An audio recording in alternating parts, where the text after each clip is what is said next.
Trophy. I'll know I did a good job when it looks like you could just dive into this paper. This thing makes 627 horsepower and 586 foot-pounds of torque, so this thing's going to be a tire shredder for sure. The old school 1934 Buick, And, yeah, a lot more power and a lot more reliability. So we got us a little situation here. The new old school.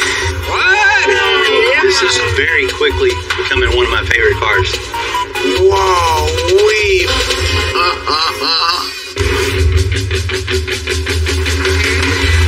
I'm Bill Carlton. I built my first truck when I was 16. And ever since, me and my guys have been out here creating with our hands. Building the biggest, lowest, baddest custom trucks and cars in the game. People don't come here for what they need. They come here for what they want. This is Texas Metal.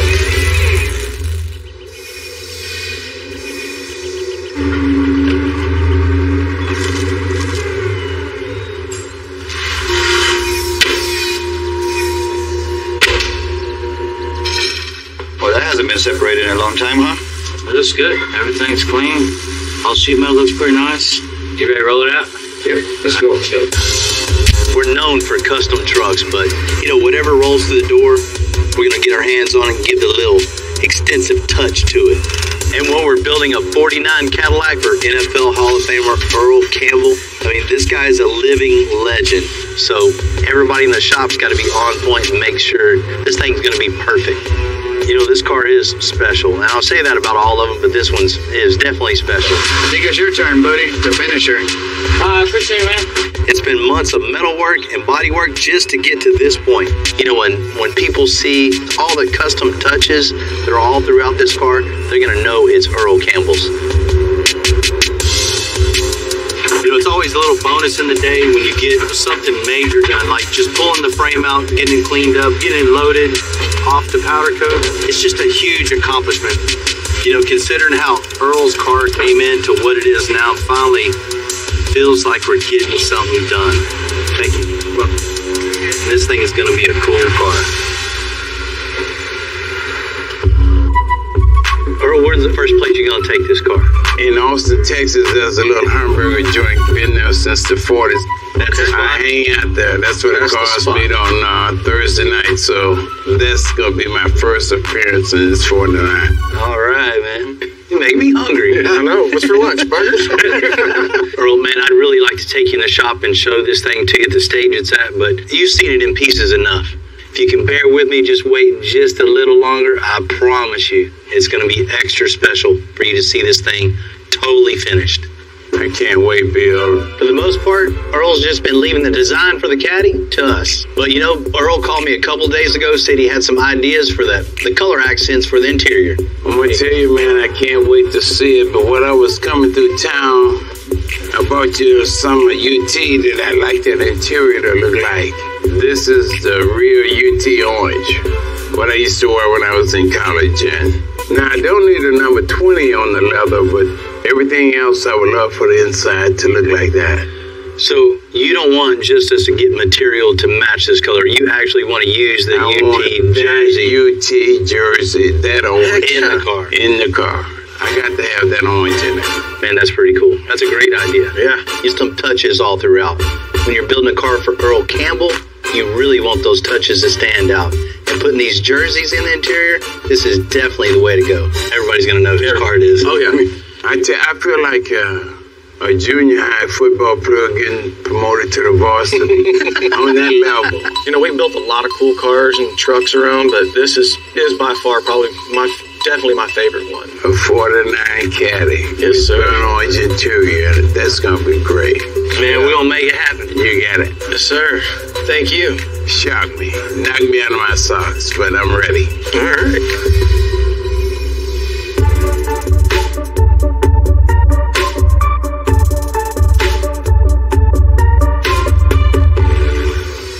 How's she looking? It's looking real good. Considering, where it's at now and where it started with, night and day. Repairing clearing the rust on this thing, rebuilding the floor, the drive shaft tunnel, transmission tunnel, building this car to the new chassis, to the new suspension, to the new engine, the LSX under the hood. Man, this is going to be cool. Just the hours that are in this area, much less the rest of the car. There's definitely a lot of custom modifications to this thing, especially the firewall, to really get this thing looking like a car. When Earl pops the hood on this thing, man, he's going to be so impressed. For the new LSX, we're making custom intakes and exhaust, and it's wheels, tires, and brakes. As soon as we get this thing painted, we're going to get it over to interior for custom door panels, seats, console, and headliner. The stereo that's going in this thing, all the little custom accents. You know what you give a guy that has everything? 49 custom Cadillacs, that's what you give them. The only thing left to do is just paint it and then everything else. Let's start with just the paint. Let's get in the booth. Let's get it pushed in there.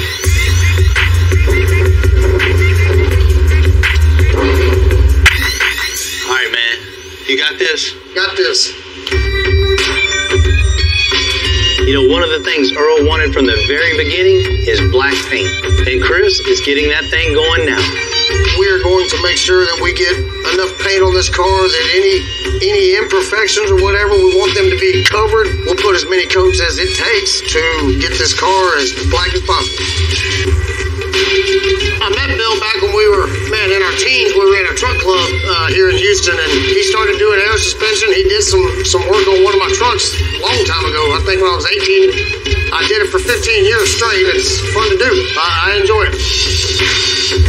I grew up watching Earl Campbell play football, and, people are going to see this car, and whoever knows it and who don't know it, at least I'll know I painted it. I'll know I did a good job when I can tell that it looks like you can just dive into this paint job because the color is going to look so deep.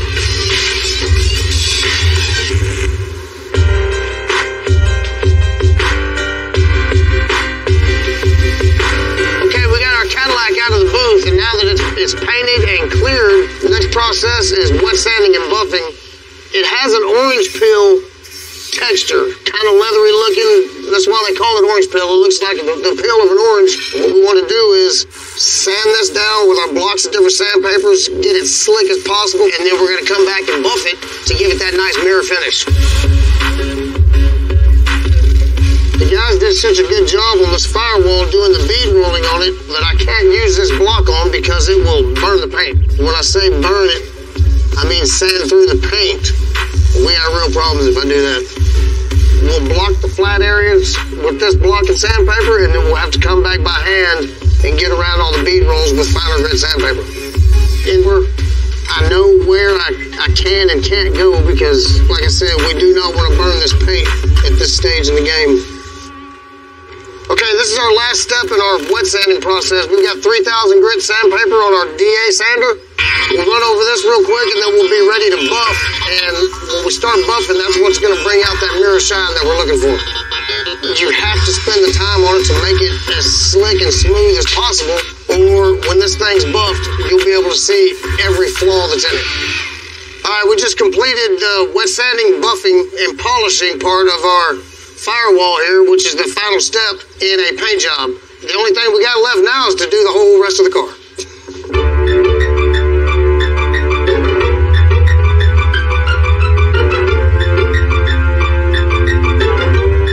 Most of the guys working here have spent their whole lives in Houston.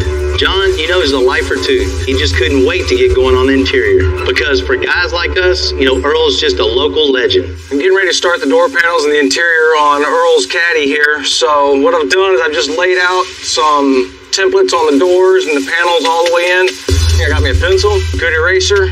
We'll just sit here and figure out what we're going to make here and try to get everything incorporated in all at one time and get everything drawn out so we'll see the whole piece. We got the basic sketch down of where we're headed to, so now it's just a matter of how do we get UT in here.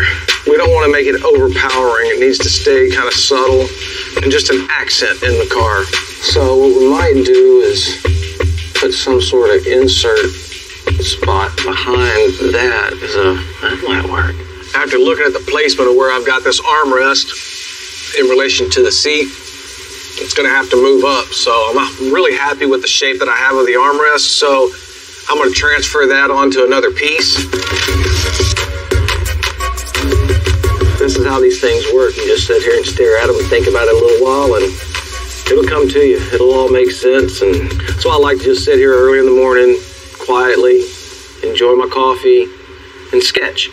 So all I gotta do is just lift it up and stick it to another piece of board. So you just stick that down.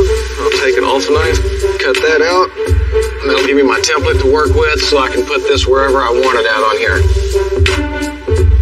So what I'm thinking here is armrest just needs to move up to about right there. That looks good. I like where we're headed with this.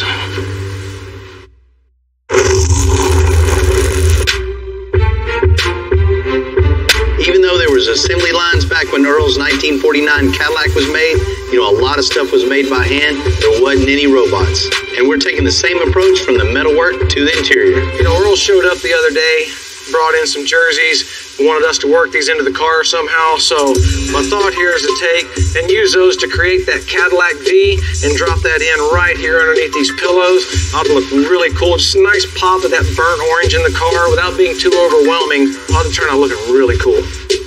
So next thing we're going to do is we're going to lay out the rest of the seams on the seat. I'm going to start laying out the bolsters first. I got a template that I've already drawn out for that. Make sure I have everything lined up. I want the lines exactly where I want them. In the center, what we're going to do is we're going to draw out a 2-inch tuck and roll. It's just something that was used classically back in the hot rod days. It's basically they take and they roll the leather over and you tuck it in with some foam, and it actually makes these pillow tops. Just kind of keep it the old school feeling of the 49 Cadillac, and then we'll have that modern touch of this nice, hard, solid, shaped out pillow on the top here that still has that lean to the classic styles. All right. You know, everything in here has got a nice flow. We've still got that classic feel to it with the tuck and roll. I think this little pop of orange up here in the top for these V's is going to be, get them into the trim shop, and we'll get them covered.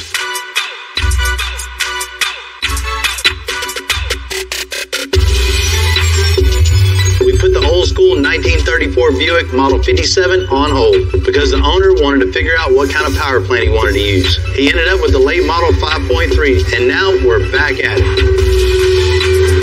Got it, huh? Got it. This is perfect for this old Buick. It always sucks to see a project get pulled off the lift, but I'm glad he made up his mind exactly what he wanted. Now we can move forward with the rest of the car. I wasn't really feeling taking this thing apart. It was so pristine, you know, so original. You know, it was hard to cut into it, but we pulled out the stock straight 8 motor, ripping out the old suspension, and start building fresh, you know, get the steering all mocked up. I mean, this thing's going to be a new car all underneath once we're done, you know, especially with the new 5.3. He just had to have a new motor and transmission in it. Exactly, man. Power, reliability. He'll never have to worry about this for sure. I can't wait to see this thing come together. It's going to be a really, really nice old school. The new old school. The new old school.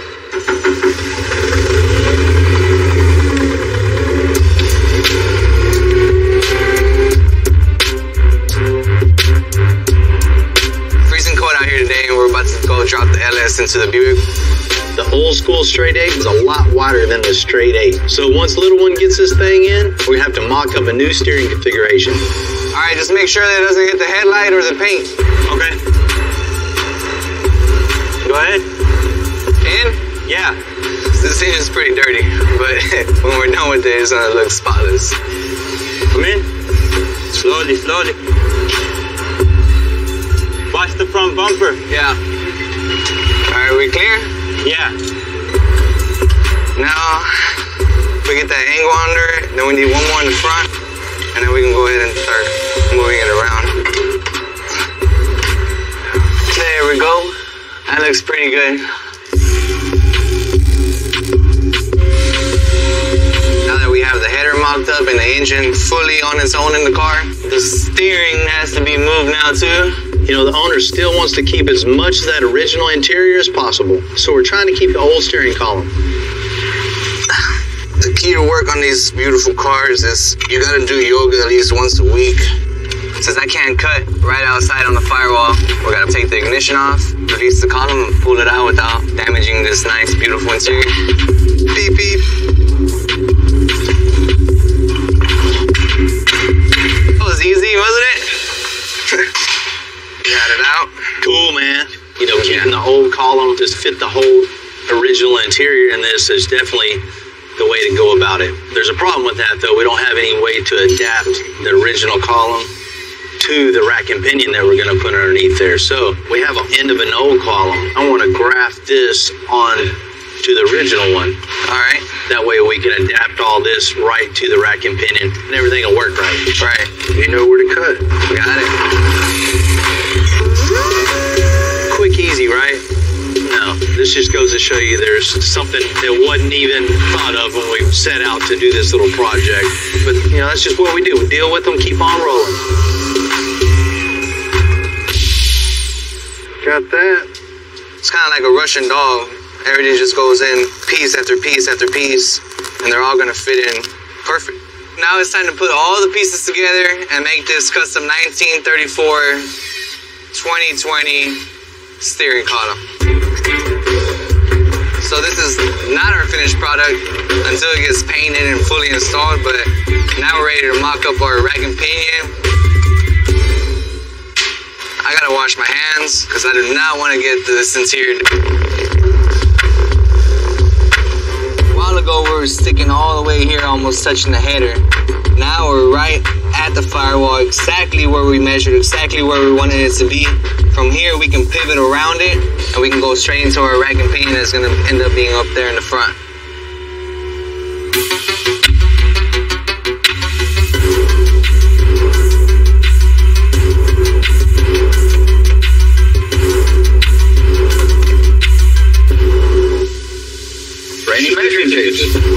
So we got us a little situation here.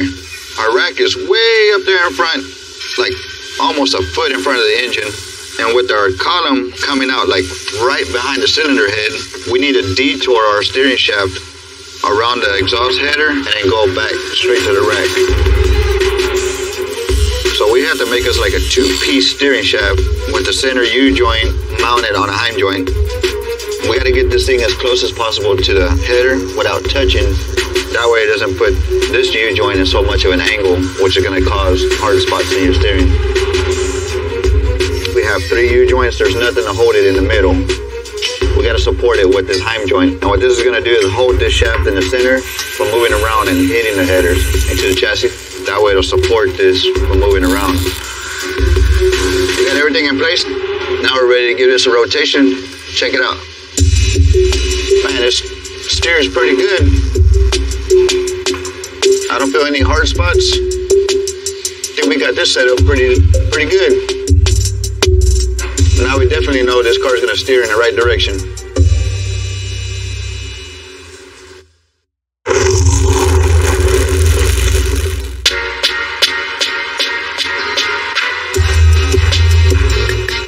Definitely not going to make a lot of new friends with the Buick crowd cutting into this original 34 Buick.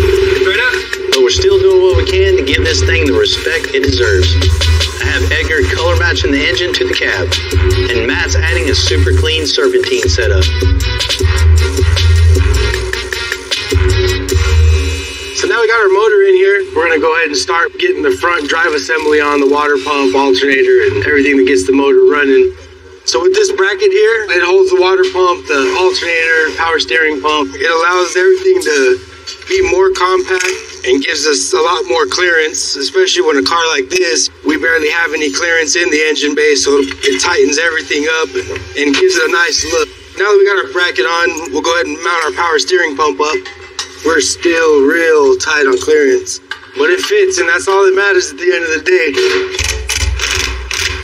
Now it's lean, mean, and ready to be seen.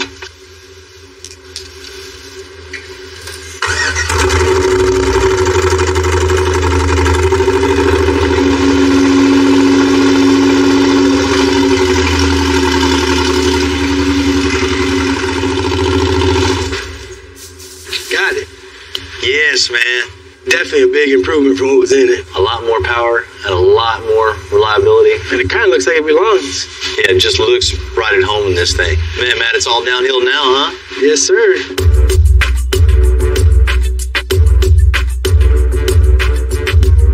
You know, there's so much room on the backseat of this 49 Cadillac that John has plenty of space to come up with a couple of one-off speaker enclosures. So what I'm gonna do to take up this space here is I'm gonna use it as a subwoofer enclosure. I'm gonna take my subwoofer, flip it upside down and downfire it into the pocket over here. Get a little back pressure loaded on the front of the subwoofer. It'll improve the sound a little bit. I think it's gonna be pretty cool. Pretty cool. I'll start with the baffle of the box, and I can take that and I start building the walls of the box up and around and get the shape to it that I'm looking for. Figure out how we're gonna go about tying this whole big piece together. Let's start with the back wall that needs to be curved. Basically just cutting it every 1/4 inch, almost all the way through, and that'll allow it to bend and shape to the fender well just fine. So once I get my angle cut on it, I can go put it in the car and get it stuck. This enclosure is a little different than most of the enclosures that we build around here. It will actually become the interior trim panel of the car. It will make a top piece that comes out, but it won't come out all the way. It'll stop shy over here with some shape in it, and we'll bring it all back into here to go down. And this will turn into your armrest area up here. So when you're sitting in the back seat, you're in an armrest here, and this will all sculpt down towards the seat. In order for this material to make the shape that I want, I've made these ribs, and we'll put them around in a couple of places, and that'll give us something to attach our material to and start fiberglassing. Just gonna take a piece of this flex form carpet here, push this down in here. It'll take the shape that we want. We'll get it stapled down. That should be perfect. Now that we got that worked out, next thing we'll do is take some fiberglass resin, start piling it on here, and wait for it to get dry enough to touch so we don't get it all over the car. And once it's to that point, we're gonna put it back in the car, continue building our panels around it, get everything tied in. When you're building your custom panels like this, you want to make sure that you keep everything in consideration, keep things nice and tight so you have one nice cohesive flow through your entire panel.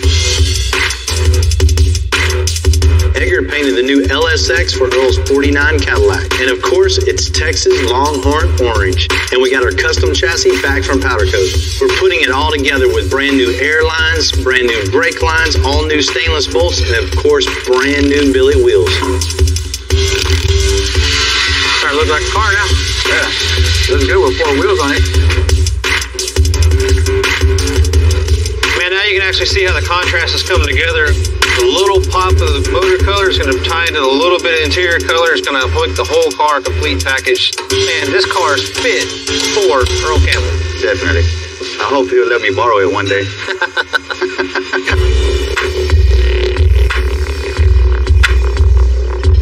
When you're getting the body ready to put it on the frame, it makes for a really, really good day. Seeing the big pieces, man, it gets me excited. This is very quickly becoming Ivy Caddy's about to be born today. I sure be liking that chassis because you probably set it down on there, huh? Yeah. Looking good. It looks real good. You know, these are the colors he was wearing when he won the Heisman Trophy. You gotta love this, right? Right. Man, especially being his first custom car. I'd be happy with this, my 100th custom car.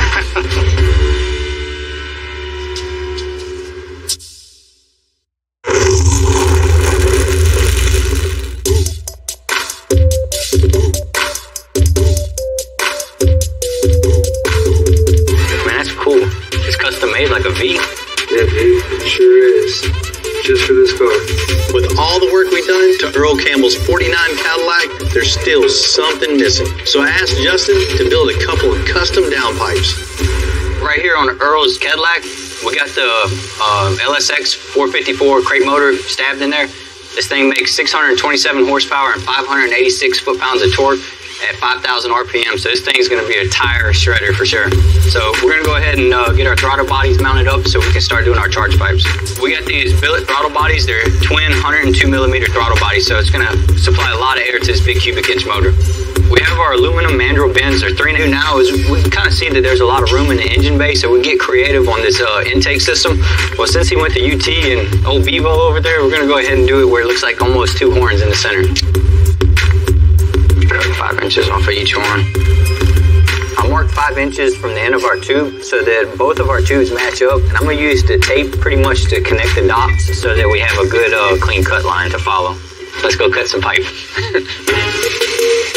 Basically, since this is a big 454 cubic inch engine, we need to make sure that we can supply it with enough air to make that power. So that's the reason we chose the 3.5 inch dual throttle body setup. And we're going to try to put the filter placement where we're pulling good, clean, fresh air right in the front of the vehicle. So I like the way that the intake has that X pattern, so we're going to try to emulate that with our intake tubes. It's looking like we can take this 180-degree bend, split it in half, use that 90-degree angle, and it should put our pitch right exactly where we're wanting it. So now that we have all of our tubes cut, you can kind of see the direction we were talking about in the beginning where we wanted our placement of our air filters. And now that we have it with the tape kind of securing the two tubes in place, we can get it pulled off and we'll weld it up. So on this tube here, I'm going to end up welding it clockwise, coming around this way. And on this tube here, I'm going to come counterclockwise. It's going to give it one of those little small details that most people wouldn't notice, but, you know, to the ones that do it, they'll appreciate it. So we're going to go test fit them on the Caddy, see how they look. If everything looks good, we can go ahead and pull them off and polish them. So now that we got everything wrapped up, everything's installed, see everything fits like we wanted, I think Earl will be real happy with this when he sees it.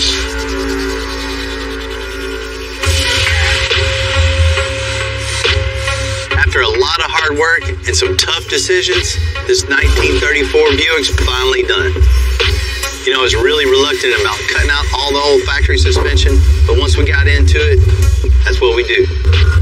Bill called me and said the car was ready to come and look at it, so I invited the guys, Silveranos Car Clubs of Houston. All my friends are here, their cars are here. We're all excited to look at the Buick. What's going on, man? See you, man. Javier, how you doing, man? Good to see you. What's up, fellas? Hey, what's up? You got the whole crew out, huh? Oh, yeah. You know, after looking at your whole crew's cars, I can definitely see why you wanted to do what you wanted to do. Oh, yeah, man. I got to keep up with them, so. Yeah. Your Buick now, it'd definitely fit in with the crowd for sure. Oh, I can't wait. All right. Hey, good deal, man. Man, she looks pretty. Damn, bro. Oh, my God. Good deal, man. Awesome. All right, man. Good job, man. How you doing, man? Man, what you think about that thing? Man, it looks good. Beautiful. I love the way it looks, the stance, the wheels. You know, first things first, we got this thing on the lift and just started fresh with a new rear end, built independent front suspension for it with all air all the way around. That thing's gonna ride good, handle good, and be reliable for sure. Now you know why I asked you to do what I wanted to do, right? You know, Javier, I gotta admit, once this thing's down on the ground like that, man, it changes the whole look. Yeah. Definitely made the right decision for sure. Yeah. One other thing you wanted was the reliability and some power under the hood, right? Right. Let's check out under the hood.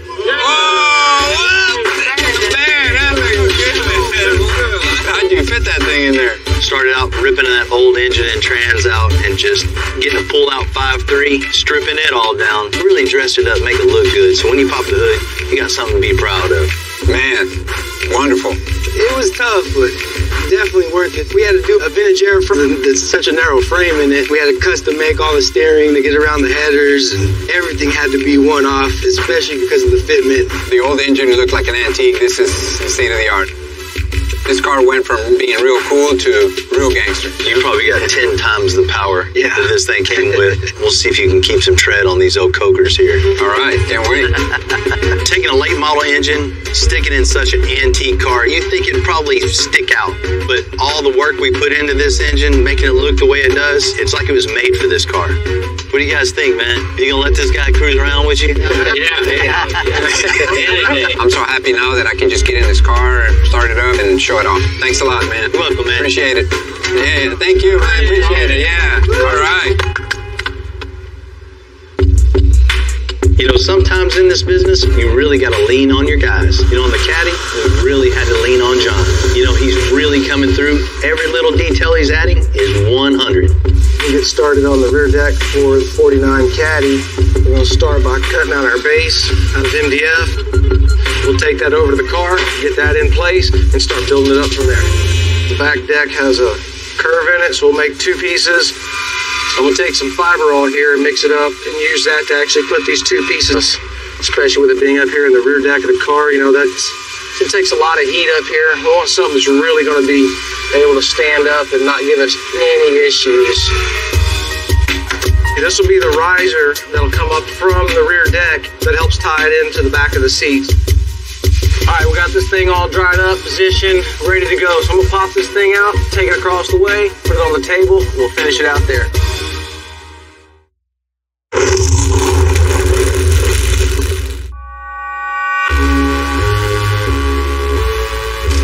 You know, Earl Campbell's 49 Cadillac is just one of those builds where we're just making as many parts as we can by hand. Ryan's finishing up the custom exhaust on one side.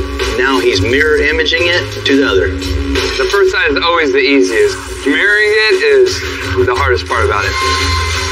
It's just a lot of marking, fine-tuning, a bunch of small cuts until you get that final exact perfect fit that we're looking for. And you know, it's easier to cut a little bit at a time than cut a whole bunch and then have to either add or go find another piece and start all over again. Well, the reason I'm putting the V-band here is because the muffler and all that, all the way to the header, is all one piece right now and one full piece. Houston, 40 degrees in the morning, 80 degrees at lunch. This point of the exhaust is the most complex of it all because of this bin that I got right here and then just what I have to work with and just the limited amount of space. So trying to make this work and flow and not cause any restriction and also clear everything is pretty tricky, but hopefully I can get exactly what I'm looking for out of this and make it go all the way and dump out the back instead of stopping right here. Alright, so I didn't let it beat me. We were able to make it come all the way out to the back. That's gonna look tight from the back. Whenever you're driving behind it, see that? That's gonna look dope. So now all we got left to do is just make some hangers, drill some O2 bungs, weld it all up, and throw it back in the car. I think if Earl ever gets to take a look underneath this car, he should be very happy. I know I am. What's up, man? What's going on, Bill? On this build, there was a lot of parts had to get chromed, but that grill, you know, that grill's something special. We had to make sure this thing shined. You got something for me? Oh, yeah, I got something for you, buddy. I got your grill. Man, that thing looks good, Victor. It's a 1940. Dip this thing in chrome, but... Yeah, I mean, that's it. Well, you do it in 30 minutes. Nah. You had to take the whole thing apart, huh? The whole thing apart. Yeah. Okay, these 5 pieces right here, they're made of stainless steel. So you got to be careful with them, you know, when you polish them, you chrome plate them. Yeah, and it's not just this either. Of course, you got such a good reflection. You look down here, you see everything up here, so everything back here has to look just as good. Like that. Because this thing's pretty much a mirror now. Yeah. Victor, you sure this is the same one? The same one, buddy. This thing looks brand new. I think it's better new. Yeah, well, yeah, definitely.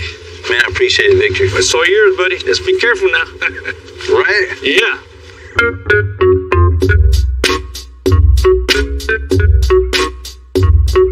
You know, a ton of interior work's been done to this 49 Cadillac, but there's still a ton more to go. You know, John's got his work cut out for him, building custom speaker pods, cup holders, and pockets. Man, these door panels are gonna be cool. So now I got the speaker pod and cup holder pocket all ground out in shape. The next component that I need to finish for the door panel is the armrest. So I'll just take my template here, just gonna trace it out. I'll come in and rough cut it, and we'll route it. All right, got them all cut out. Next step to do, sand them down, glue them up, and then stack them. You just kind of come up with ideas in your head and then think of ways to execute your ideas. You know, the stacking method here is basically just to get a big chunk to carve out of, as you would any other sculpture, really. So the next thing you're gonna do is gotta put the hand pull in this thing. I've got a template here, so I'll have it for both sides. Trace it out. All of this in here is gonna get carved out, so we have some place to put fingers, grab a hold of it, and close it. You know, Earl came in the other day, he had a challenge. He really wants to get this UT burnt orange color in the car. We're gonna take this, cut it up, and wrap a few pieces. That will work. This is where all that body working and sanding really starts to pay off. You can actually start to see what you've made, see the final product. Everything starts to come together. You can see all your lines, your details, and if you don't put all that time and effort into it, when you get to this point, it'll start to show too. All right, well, that's a wrap. Only thing left to do now is get it on the car and get the speakers in it and get everything buttoned up, and this thing be ready to roll. I love working on Cadillacs because that's just the car of the industry. It's one of those cool cars that was always fun because they were the luxury of the time. Cadillac rolls in here. We're all fighting to work on it. I hope I get to work on it. John knows with that Cadillac, he can put 15 speakers in the trunk. You know you can make it as low as you want and make it go as fast as you want. I just want to be the porter and drive around the parking lot. I mean, that's what I want to do. Of course, we did the 59 for Slim. We cut the roof off, made it a Roadster. Night and day difference in that just car. doing the windshield wrap around on that car. Yeah, stretching the back out, moving the seats that far back to make room for That's him. one thing Cadillacs always had, is plenty of room. Nothing said America like Cadillac. As American as... You know, apple pie. They'll keep making them. We'll keep customizing them. People keep eating them.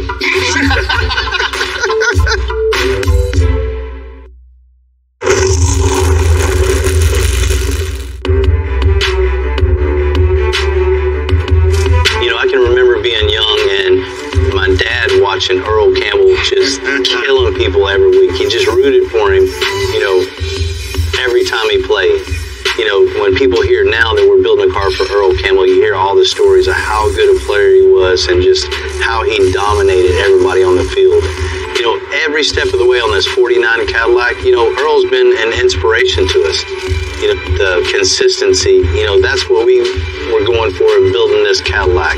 You know, so today it's an honor to give Earl his car back. The 49 Cadillac is something I'm very proud of, and every guy in the shop is proud of. I'm kind of jealous, man. This is a cool car. Hey, Tim, you can't tell me anything about this car, man. Man, I don't want to tell you anything. I want to keep it a surprise for you till Bill gets here. One thing I will tell you is it's all in one piece now. All them buckets it showed up in and records that it showed up on, it's in a whole lot better shape than what it was. Earl came all the way from Austin to Houston just to see this car we built for him. You know, the last time you seen it, it was in thousands of pieces. I can't wait to show it to him now. How you doing, Bill? Man, what's going on? I'm here to see that bad boy, Caddy. Oh, yeah, man. Man, you saved me just in time. You've been picking my brains wanting to see this thing. What do you think, Earl? I know you've been waiting a while. You ready to see this thing? I'm ready. I can't wait, Bill. Man, Timmy, let's do it. Here she comes. It was fun building this. This is something we're all super proud of for sure. Come on, man. Hurry up. Let's get this car uncovered. Look at that. Whoa, man. That is great. What you think, Earl? Golly, Bill, when this car first got here, that paint job, that black.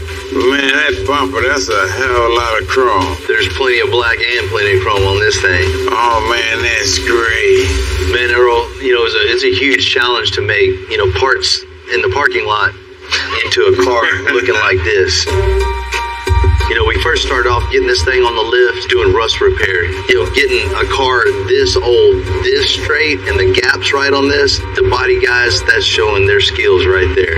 A 49 Cadillac don't come like that. You make it like that. Yes. Yeah, especially when the panels come in the back of a truck all thrown together, just thrown in that truck. Come on, man. You guys don't let me forget that, huh? You know, especially black.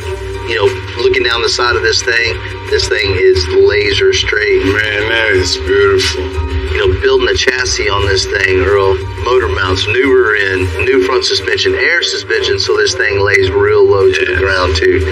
Every nut, bolt, everything is 100% brand new. You have a brand new 49 Cadillac. Just to see it all put together, I was amazed. I mean, the chrome on it, the lovely lady on the front. I mean, I just can go on. I just couldn't believe it. Earl, you had a couple stipulations. You wanted this car to be some power under the hood. That's right. We got something for you under there. Let's see. Good nurse. Earl, you said you wanted some power under the hood in this thing. The 454 LSX is the one for it. And burnt orange. Yep. That's great, man. Building all new firewall in this thing, all new sheet metal molded onto the fenders, new core support. John came in and just bead roll you a nice, cool panels in there. You know, it's got the little Cadillac V recessed down in it. On the wall, man. It's unbelievable. You know, Earl, when Justin was making the air intakes of this, he took a design cue from, UT mascot Bevo, kind of replicated the Longhorn on the Yeah, sure, you kind of see that's an intakes. One of your honors in life was the Hall of Fame, so we wanted to make you a medallion here to hold the two pipes together. John machined us a deal. This is 1991 Hall of Fame with a little football on it. There's no mistaking whose car this is. That's right. Let's check out the interior of this thing. Wow.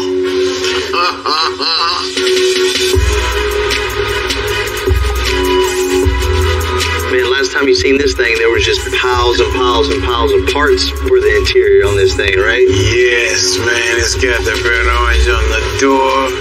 Man, we know you had to have that UT orange and sewn them into the interior itself. All this is handmade by old John Burgess himself. Yes, they did a great job. It's got you a little something special back there in the rear deck as well. Yes. You get the little Longhorns incorporated in the back, all the way up into the Dakota Digital gauges. Now, there's some special numbers in your life of what you've been through. So 20, you were a Heisman at UT. That's right. 34, you were a Houston Oiler, and then 91, you went to Hall of Fame. That's right. There's no doubt everything in this car says Earl Campbell. I mean, they went out of their way and beyond. I mean, you couldn't ask for anything more. Oh, man. Yeah, breathe. That's down in the dirt. That just changes the whole attitude, right? Yes, sir. When you see that 49 Caddy sitting up, that's one thing. But when you see it go down all the way in the grass, that's bad. You got a 49 after that. I try to make this thing as comfortable and as cool for you as possible. It's got 24x9s in the front and 22x12s in the rear. I never seen a rim like that before. That's one of a kind. I love it. What a beautiful car. I like your car, man. I'm really happy it's mine. I'm happy it's mine. Thank y'all very much for what y'all done. You and your team should be very proud. The whole process from start to finish, it took some time. It was a labor of love for every guy. I can't thank my guys enough. And this is just one more example of us just crazy high. It's gonna command attention. A work truck bed on top of a big lift like this. Wait till you see all the speakers that's gonna go in that bed. This thing is gonna be loud. It's always cool to work on your own project. There's no limitations. It's on you. Come on out with it. This is gonna be the king around here.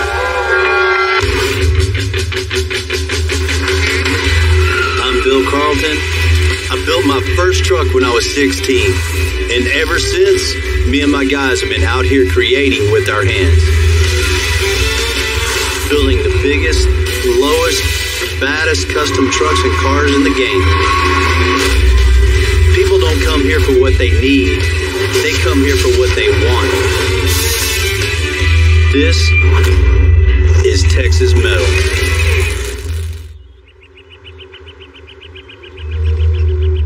Back in 2011, we took a Suburban,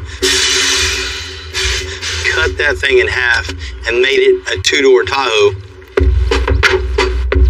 Back when this was built, this was a shocker for the world. 8 years later, you can still take this thing to just a prime example of something I wanted myself to have a business card for Extensive and really set its mark in the custom world. Every year I try to top myself to really build something really cool over the top, and we're definitely not done doing that. Ooh. Pulling out of retirement? Got a guy won this thing, so we're gonna meet him at a local little car show up in Tyler, where I'm gonna hand over the keys, man. Wait, like it's leaving? It's leaving. Oh, man. It's still going to continue to go to car shows. It'll just be kind of like a foster home for it. Okay, cool. Time to move on, right? Yeah. It's time for something new. It's time for this to go. We're going to load it up, take it to a local car show. This turbine is going to start its new life with its new owner. I hate selling this thing, but it's going to fund the new over-the-top project.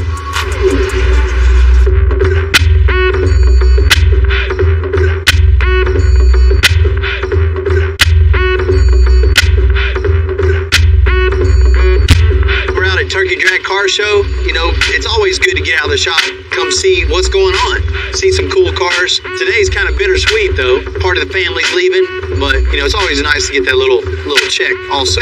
All right. You made it? Yes, sir. What do you think? You finally getting to see this thing in person? I've been looking for this truck for 8 years. Yeah. It's amazing.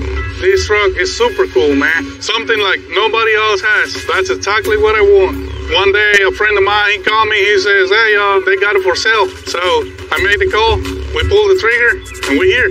What's your favorite thing about this? I like the way you did it.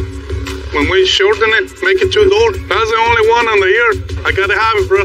It's really cool. Antonio's been following this car, for 8.5 years, and he's finally seeing it in person.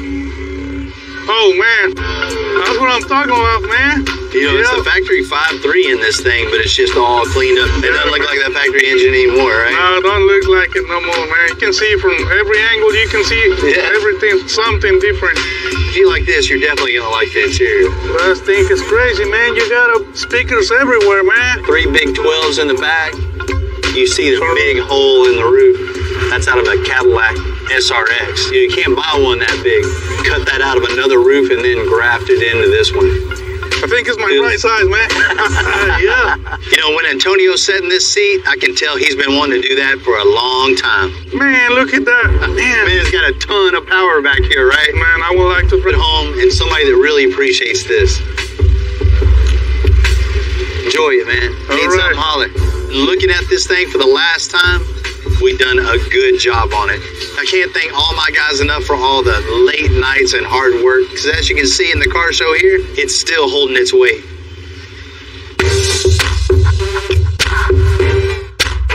I've gone to shows East Coast to West Coast, almost every state. You see a bunch of lowered trucks, lifted trucks, people trying to creep up on us. We can't be having that. That just makes me want to build just something over the top, just lifted super high. If you're going to build a lifted truck, you want something totally different that nobody's seen before. This is the truck to get. I've got a 2020 Chevrolet medium duty that is just going to be insane. The medium duty trucks are in between a 1-ton and an 18-wheeler, so just putting it way up in the air is definitely something you don't see ever. It's gonna command attention no matter where it goes. This is gonna be the king around here. Is the truck brand new? Yes. Are we gonna pull it in the shop and tear it totally apart and start over? Absolutely.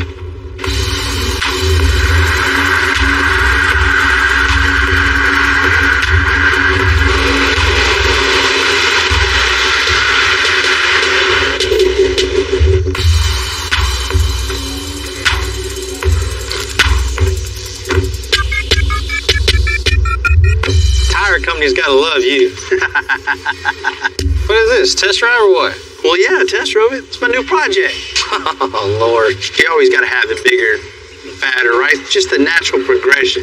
Taking a medium duty, putting our spin on it, our style to it, it's just gonna put us over the top again. I'm scared to see what you're gonna come up with next after this one's that high. But I got you a bay open. Let's go ahead and pull it in there and we'll get it racked up. So you got me a spot? Got you a spot. Let's do it. Always before starting a project like this, you always get a little anxious.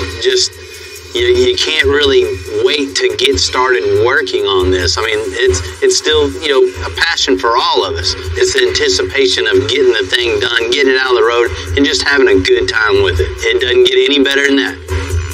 Most of the time you start to create the canvas and then add to that also. So the finished product is just going to be something that's going to blow everybody away.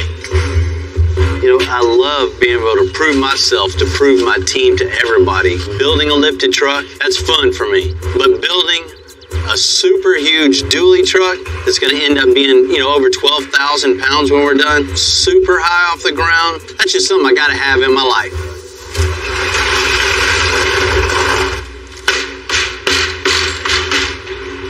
What you think about this, James? Man, that's brand new. I ain't seen one of these yet. Right? Man, I got some big plans for this.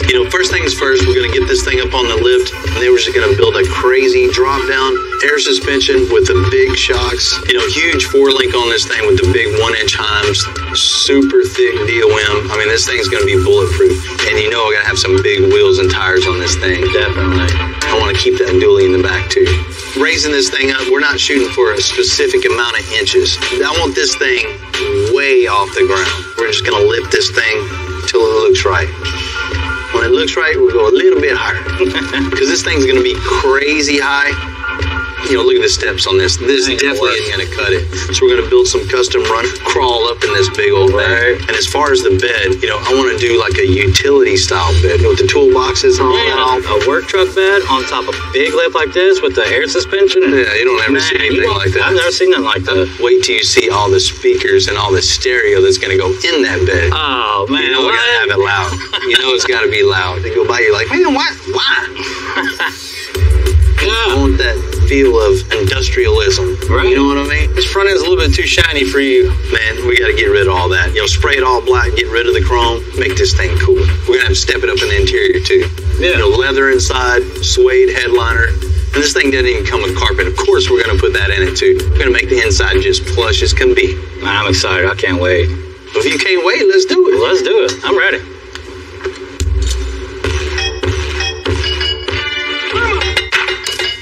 This thing is almost 6 tons stock. Because this thing is so big, we're going to take a few extra precautions. And Jamie's going to weld some extensions directly to the lift so we can pick this thing up safely. Oh, that's nice.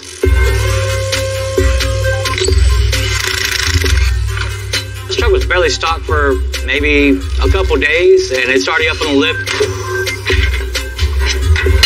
All right, so go ahead and separate the axles from the leaf springs. Go ahead and lift up the frame, then go ahead and pull the leaf springs. We're going to be taking this thing to car shows all over, but it's not just about the trophy. This thing is going to be able to get to work too. So Rudy's going to start burning the hangers and brackets with all 5/16 plate. Being that this is typically just used for work and never lifted, we had to build some extra heavy-duty hangers to support the whole weight of this work truck. If these things aren't strong enough, then our whole 4-link system will just collapse and be worthless. You know, the next step we're doing this huge lift, huge super heavy lift, is building the 4-link brackets on the rear end. Rudy cut some 5/16 plate. This allows the 4-link to mount from the truck to the rear end and everything pivot. I mean, this is where all the stopping, starting, pulling power is all transferred into these pivot points here. Especially as high as this thing's going to be, all the weight is compounded. So this thing has to be really, really strong. This is a major point of the whole suspension.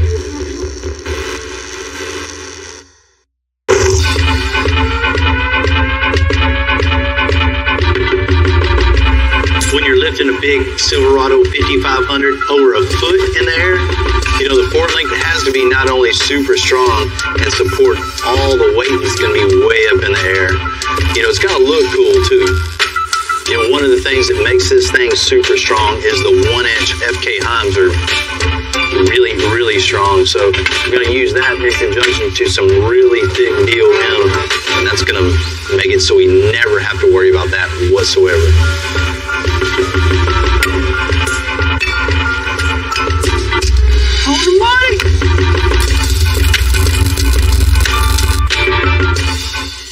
Alright, got my Heims bolted up, all exactly the same, so we're going to go ahead and bolt this up to the truck and continue with our 4-link.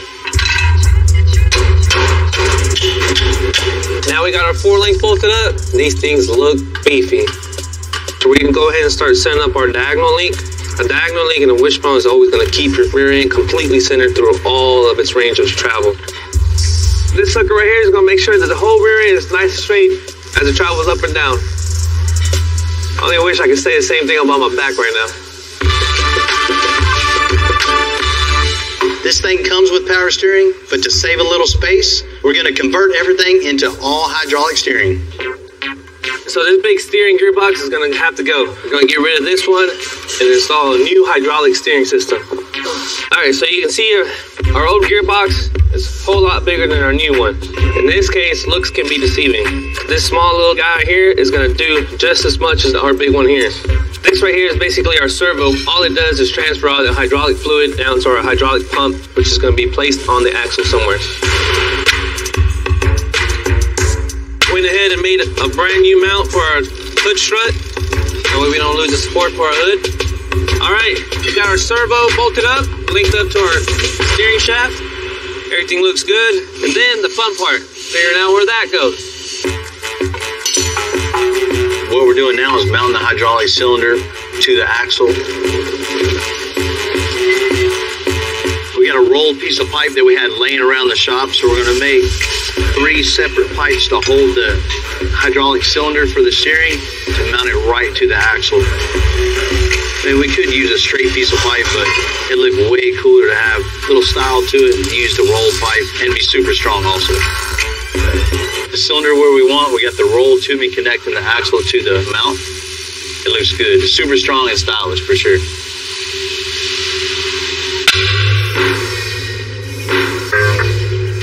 Alright, now that we got our hydraulic cylinder mounted and welded up, we're going to go ahead and make 2 rods, 1 for each side, to connect from the cylinder to our spindle. That way when our cylinder starts pushing those rods out left and right, our truck will go left or right.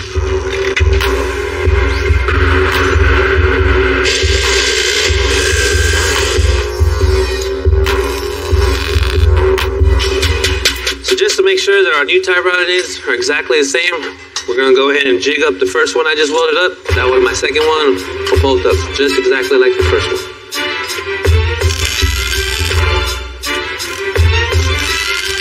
Got our first new tie rod made. Go ahead and duplicate it and make another one.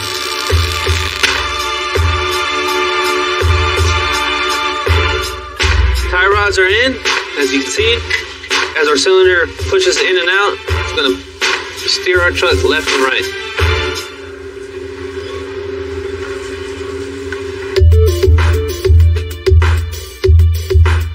We're going to start building the air suspension, and straight pipe is never a good idea. We want something with a little style. So Max is about to get down and get to it of rolling a lot of pipe and tubing for my truck to build the bag mounts, shock mounts, and just make it look cool.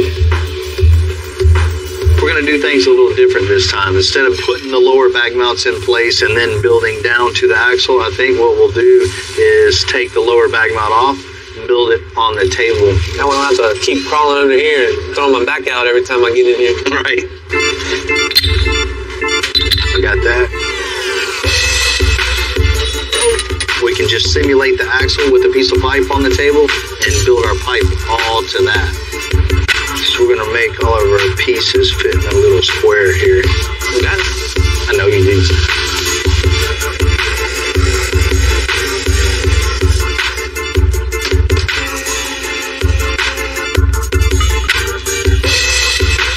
Main thing here is just trying to make everything look symmetrical. It's kind of different not doing it on the truck, but our simulated axle, everything's gonna fit right on there. Like if it was on the truck, it's gonna save my back and my knees and lots of time. All right, we got all these welded up. Now we go slap these on the truck. Heck yeah, Rudy. That's gonna work good. Let's get the other side on, and then we'll put our straight edge across here and clamp it. And that, instead of trying to spend the time to level everything, you know it's 100% perfect. Weld that sucker out, and then we'll move to the uppers. Hey, that's a great idea. Oh, thank you, buddy.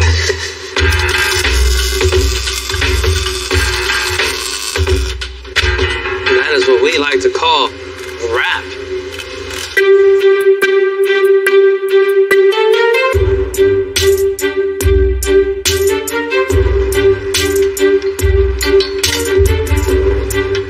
Man, these are some big old shocks. These shocks are going to be able to hold up all the hard work this truck's going to go through. We got both sides punched. Got our shock mount in the right spot. I'm just going to drill it.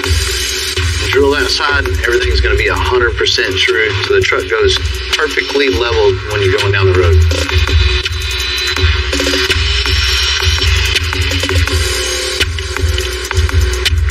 I don't know if you noticed it. There's a sign over there. Do not drill or weld spring.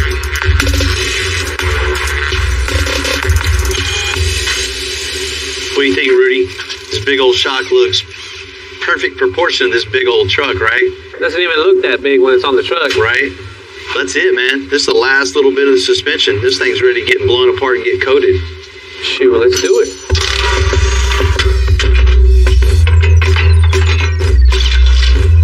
You know, it's always good to be in this part of the process, you know, having all the fabrication done, all the figuring out is done. You know, all the mental anguish is over. Every part of the process from now on is just improvements. You know, it's about to be the payoff for all the hard work.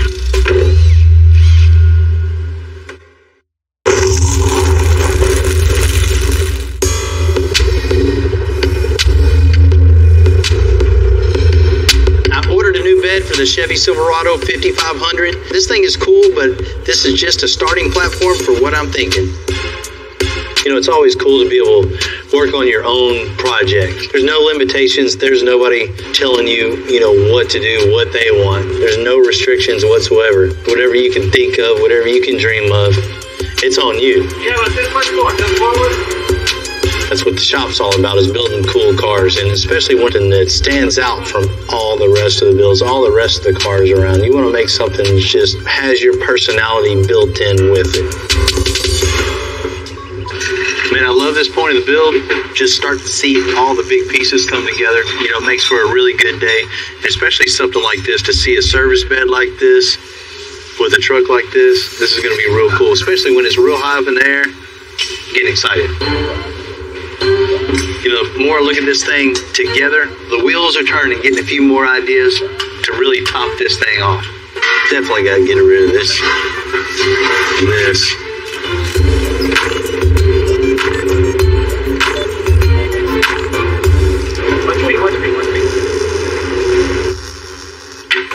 He just can't leave well enough alone, can he? Man, this is the point. This isn't well enough. I just love this truck, how everything's looking, but you know, the trailer lights in this thing just kill it. So what I did, man, I had this little plate lasered out for the triple stack of the ABS LEDs. So I'll just cut this thing out, weld this right in. No more trailer lights. Man, I love the style of this bed. You know, I love the work truck feel of this truck, but it's got to have something all the other ones. So the way the new bumper is going to look with the lines on the running board, and they carry on to the lines around the bed. The triple stack lights are just really going to go with the whole overall feel of the truck. It's like you're adding some TVs to the back of your truck. I would have 10 years ago. We have them all over the place. You know, Tim's grinding down the light panel we made. He's getting a little bit of bevel all the way around it. So when we weld the light panel into the bed, I'll bevel this a little also. You know, we'll grind this thing down nice and flush. You know, no powder coat left on it, so you want it metal to metal. Nice weld, nice grind, and very little body filler. And this thing's going to look super smooth. These lights are going to go in from the back side. This is the bucket that holds the LEDs. So to make a stud on here to hold these buckets, I'm going to drill it all the way through. Then I'll take a bolt and cut the head off. And this side, where the hole is, we'll tack it. Once we do that, it'll hold the bucket tight, hold it against here, it'll be bright, and it'll be better for the weather. Let's do this, Timmy. You know, the key to doing this type of metal work is making it totally flush. So a little trick is rubbing your fingernail back and forth. That way you know for sure that one isn't sticking up higher than the other. Just ensures for a nice, even, smooth weld and grind.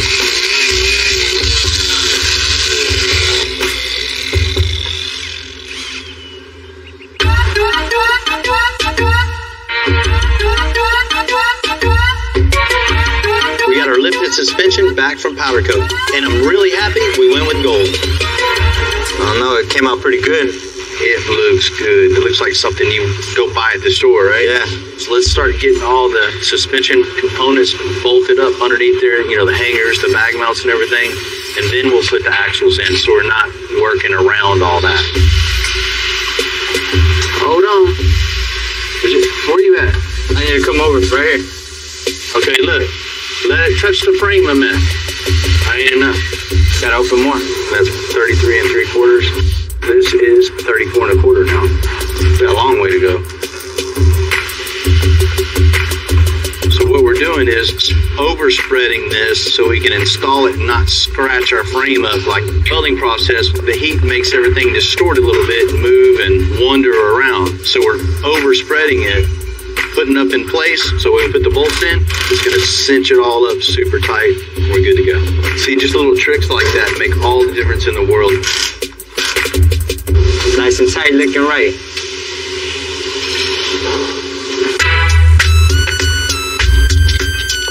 I'm going to try to pull this up with straps from the truck itself and try to cause as minimum damage as we can.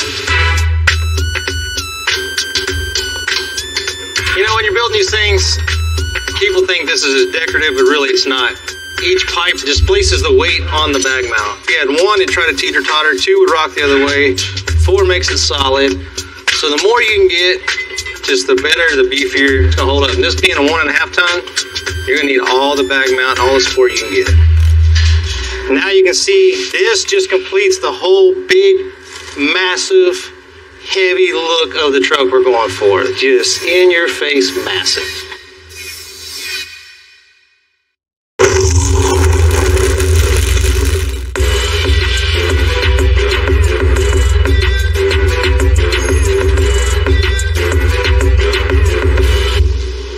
Small speaker there. Another small speaker there. Lifting a brand new Silverado 5500 is definitely going to turn heads. But I also want to make this thing really loud. So John's going to customize the headache rack with a pair of handmade speaker pods, just like you'd see on a wakeboard boat. We're going to use these speakers as a chipboard and arrange it up here and see how it looks the best. And once it looks good, we'll make it out of metal. I think we'll put a couple bends in it. Give it some character. We'll cut this faceplate out, and then we're gonna end up connecting this to the headache rack with a bunch of little pieces to give it that wakeboard style setup. We'll get this template off of here, go trace it on some metal and cut it out. Doing custom work like this is always fun. I'm so used to doing, suspension work and metal work, but when it comes to doing metal work outside the box, it's always fun to do something different. Now I got the outside shape cut out. What I'm gonna do is mark 1.25 inches all the way around, and I'm gonna cut that out, and it's gonna leave me 1.25 inch flange to go mount up on the headache rack. And I did a radius here where the speaker's gonna be at. Change it up a little bit. Now all these straight lines were easy because I just, run a torch along a straight edge. It's all about finding a right spot to hold this torch and just pivot it around. Keep it steady. Stumble a little bit, the torch is gonna move, and I'm gonna mess this piece up. I'm gonna start all over. That's how you get it done. I'm gonna draw me some lines where I know to set this up in the metal brake and give it a little break here and there to give it that crazy shape that we're looking for. Now we got a little personality to this. The only thing I gotta do is do the exact same thing to the other piece. We're gonna get to cutting. We're gonna remove all of this out of there. We don't need it. It's gonna give us a much cleaner look without it. I'm free. No more locked doors.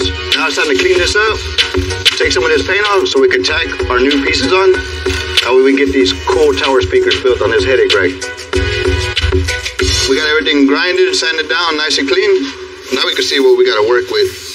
What I'm gonna do now is tack me a couple pieces from here to the headache rack, and then we're gonna start building our plates off of that. Now I got the frames all on there. Now it's time to fit the speakers inside the frame to see how they fit all in there. This is looking really cool. Imagine this going down the road, music blaring.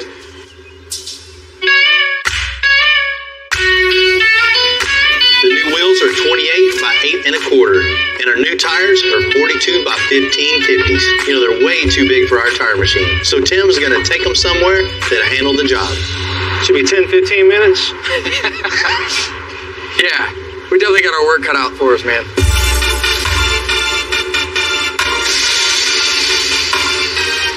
It's on there. Phase 1. We're going to let this beautiful machine here and that robo arm kind of push down on these sidewalls so we can get underneath there and make sure that thing fits for you. Usually the shop, if we have something big like this, we gotta grab some big pro bars and do it on the ground. Like butter. See if we get some air in this bad boy and get it rolling. So because we work on everyday cars, this actually has a regulator on there to keep my guy safe. Because this is a 1550 on a 28 8.25 wheel, we're gonna hook up a direct line and just straight on air. There it goes. That's good. Perfect. Done. Woo. Man, I was just joking about 10 or 15 minutes, but y'all made that look super easy. You got it good.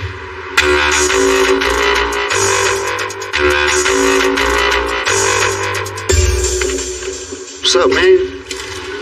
That's looking good, man. Yeah, once that grill's in there, man, it's gonna look really good. We definitely want to take our time to make it right. You know, get the angles right. You want to look at it wherever you're at it. You want it to look cool. Coolness from every angle. Right. Finishing the sides and boxing it in is going to be pretty critical on something like this. Mm-hmm. I got the chipboard, got the tape. Start making it. Hell yeah. The puzzle has begun. Mm-hmm. Man, you just never know where this is gonna take you, right? It's a work bed, but you still want it to look cool. You want it different, right? You don't want it to be like the same one going down the street. Yeah. If I was to see this thing going down the road, I'd be like, man, I want one of those. Right. So it's a great start right here. You're creating the coolness factor as we go. So you want to really get back. Once you get a couple steps in, we'll get back and really see how that's flowing. Yeah. That's the whole thing about custom, right? Is making it your own, making it cool, making somebody go, man, that's cool. Yeah. That's what we do this for. It's got a little flatness right here. Let's get a back piece on here. See if we can't change it up a little bit. Yeah, man, that looks good. Yeah. Bill got a good start on laying this out for me, so I know exactly what he wants. Now I could go and take his template, trace this on some metal, get to cutting and breaking it. I'm gonna start breaking on here, and then I'm gonna break this line, and I'll do the two ends last. And by doing this, we'll get one nice clean piece with a few breaks in it instead of a bunch of welding going on, which will tend to cause warping. Now we got the outside cap. I'm gonna start building this inside piece for the bottom. I'm getting all my measurements off of what we already built here and transferring them over to this piece of sheet metal that's gonna fit these contours here. I'm gonna take it over to the brake, bend it. And it's just so much better trying to do this as one piece of metal than having so much work on the body guys. They could give me a pat on the back when I'm done. I'm gonna tack this up here, front and back, and then trim up all the excess.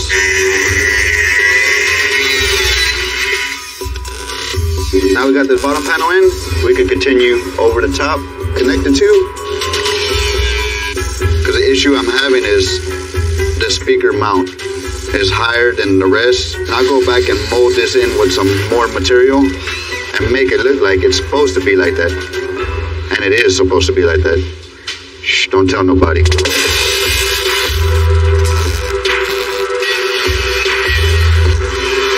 that all molded up and make it look good. This is one of those things that had to be done for clearance issues, but at the same time of just notching it out, we could also make it look cool. Man, John, this thing looks so good.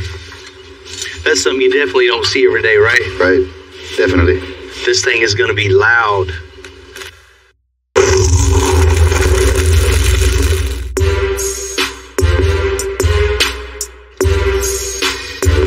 Having built a few lifted trucks in our day, you got to think about how you're going to climb up in it. So we made some brand new running boards for our Chevy 5500. We got the truck over on the 4-post lift. It's way easier to work on this thing, perfect height, just the height you're working at, and no post in the way. What we did is take off the factory steps, and they're going to replace it with a piece of sheet metal that we had in our spot for our toolboxes. Cleans it up a lot, huh? Hides all that, and gives it a little style too. Way better. Now it looks complete. Let's give it a quick little rough cut. Anytime you're doing something like this where You know, you get one shot at it. You know, it's a little bit of work taking this thing on and off, you know, 3, 4, 5, 6 times, but you know, it's a lot more work to go back and have to recreate something you already cut off too much of. Looks like a factory part. I guess the next step is cutting the holes out, and we'll get these boxes in. Man, I kind of like it right there. Little cut lines.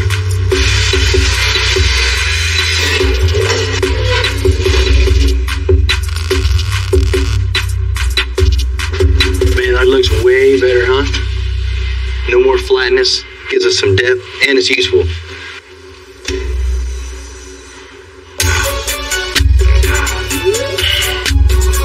Save me some measurements here. You know, the speaker pods are done, but we're not finished with the audio. I want to fill some of the built-in boxes in the bed with speakers and amps.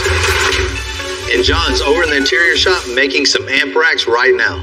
We got 9 amplifiers total going in this thing. This thing's gonna be a monster. Get the Brad.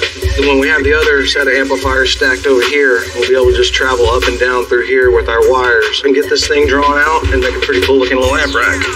And we'll get all those cut out. We'll have amplifier here. Bam, bam, bam. Next thing I'm gonna do, cut out some 1/4-inch strips, get them stapled on. We'll go over the router, flush trim all this out. So the next step I got is take my template that I made, transfer it over onto the aluminum so I can go rough cut it out.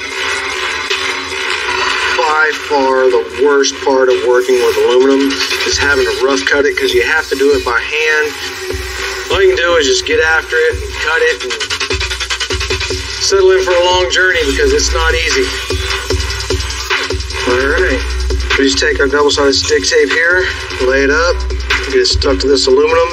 Basically what we've got here is some dish soap. I like to use this stuff here for a lubricant for cutting aluminum. If you mess up cutting it, there's no fixing it. You just throw it away and start all over, and that's never fun for anybody. I've watched guys lose their jobs over scrapping parts. Not something I want to do. Alright, pull these apart. Alright, clean this off. Go over to Jesse, get him to...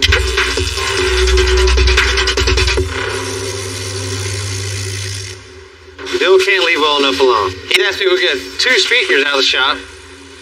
So I brought him a box. He said, no, 2 boxes. So he's going to pull more speakers to the front. So the back's going to be loud, and now the front's going to be loud.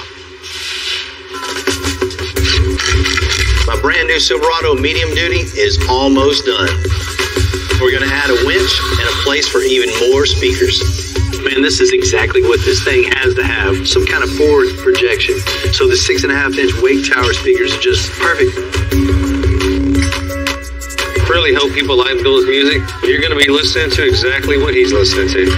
After all the work we did to the bed, it's time to get it over to body and paint so we can color match everything all black. Welcome in, guys. Welcome in. Now the only thing left is putting all the pieces together. Good morning. Yeah. We're installing the amp rack, running boards, and speaker grills. Huge billet dually wheels, and then it's ready for its world premiere. You know, it's great working with great craftsmen, and it's even cooler to work with. Strive to do better, and do better, and do better. I never had an older brother, so I've always looked at Bill as that older brother you look up to that always had the cooler stuff. Way older brother. Me and Tim have this kind of sibling rivalry for sure. We're always pushing each other, you know, when we're building things for ourselves. He's working on his own car. You go by, you're like, oh man, what is, you gonna let this get by, Tim? I don't let him get by with stuff he would, you know, try to do on his truck, and him the same with me. We have a competition with each other, but we want the best for his, best for mine. End of the day, we're still putting extensive on both of them. So he and I do push each other to go to the max, because it's us against everybody, not just him against me. You know, we're trying to set the bar on the whole car industry. Thanks, older bro.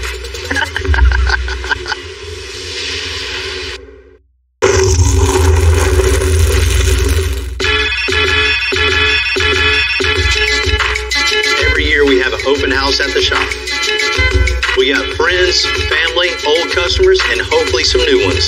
and I can't wait to show them what we've been up to. It's always cool to, have parties like this, have an open house, and just, see what comes through the door. And For sure. Stuff like this is exactly what, gets me excited. You never know what's going to come through the gate, but you got to go see what's going on. How old is he?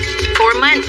4 months? Man, he is cool. Man, this thing's crazy. There's a certain kind of person that loves lifted trucks. And for them, a brand new Chevy 5500 medium duty, 14 inches in the air, is going to blow them away.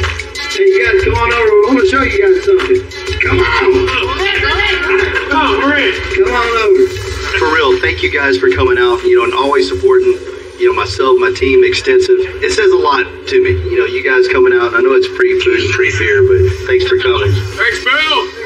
All you guys together, I want you guys to check out the latest Extensive build and tell me what you think. Yeah. All right, Timmy, come on out with it.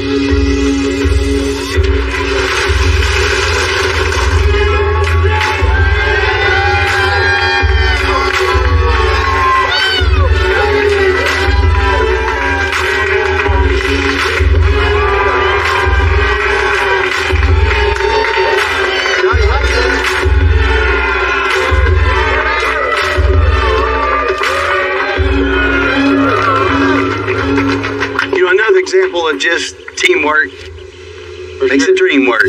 Brand new medium duty Silverado. When I got this thing, it was just a cabin chassis, just basic work truck, no frills whatsoever. So first thing we did is got it in the shop, put it on the lift, and got it at the height that looked good. Push the button again, a little higher. Push the button again, a little. All right, cool.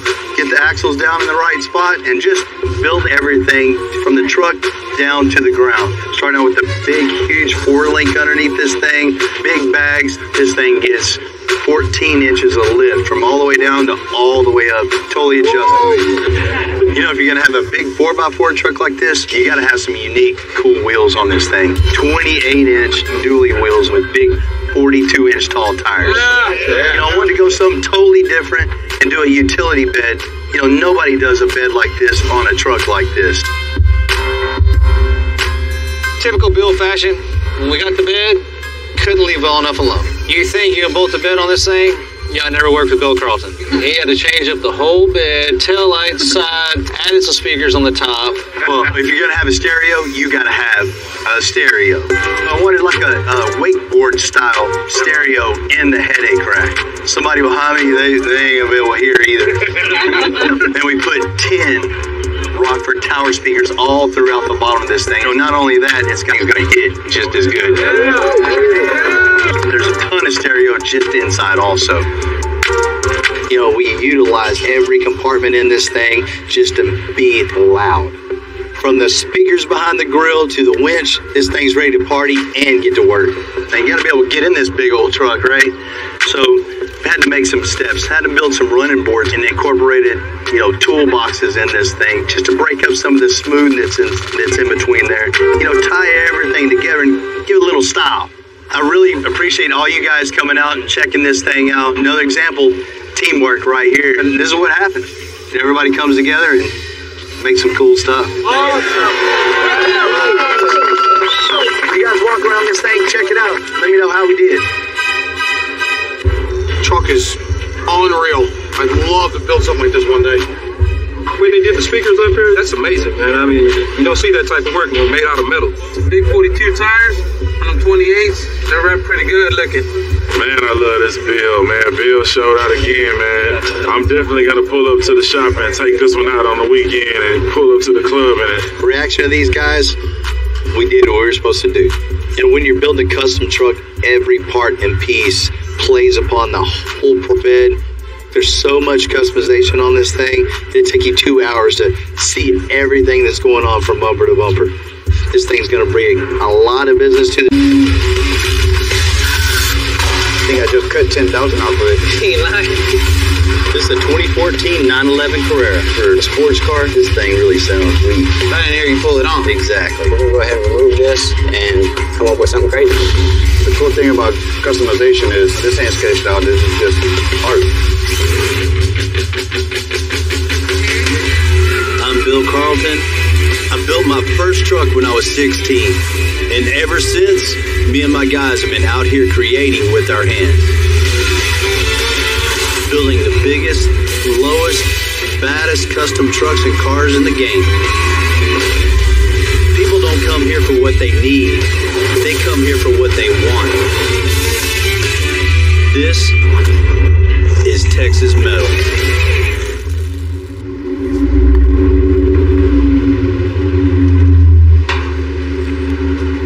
My dad bought this property in 1976.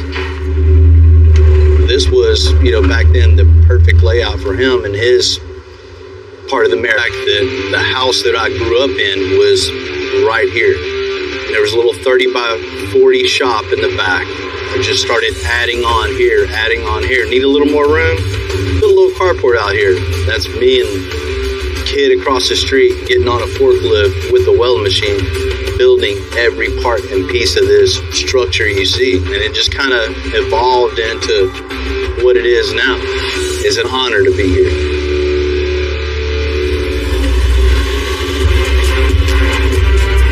Today I'm getting a visit from a great guy named Justin. He's a guy that has a lot of cars and loves customs. He drove all the way down here from his home in Arkansas with a project he said is perfect for extensive. What's happening, man? Hey, how's it going? Man, real good. Justin. Phil, so what brings you in today? I've been appreciating your builds for a really long time. I saw that at Slamley Reunion, a few of these builds at LST and Midnight Fantasies. A truck guy just like me. Yep, exactly. Nice, man, nice. Yeah, I was in an accident a few years ago, and... Man, what kind of accident were you in? I was in an explosion. I got burned 31% of my body on the 3rd and 4th degree. I never gave up. I never give up. It's too sharp. It's always been a dream of mine to have a big build done by Extensive. Is that the new Ford truck outside? It is. Man, that's awesome, man. Let's go check it out and see what we can do with it. All right.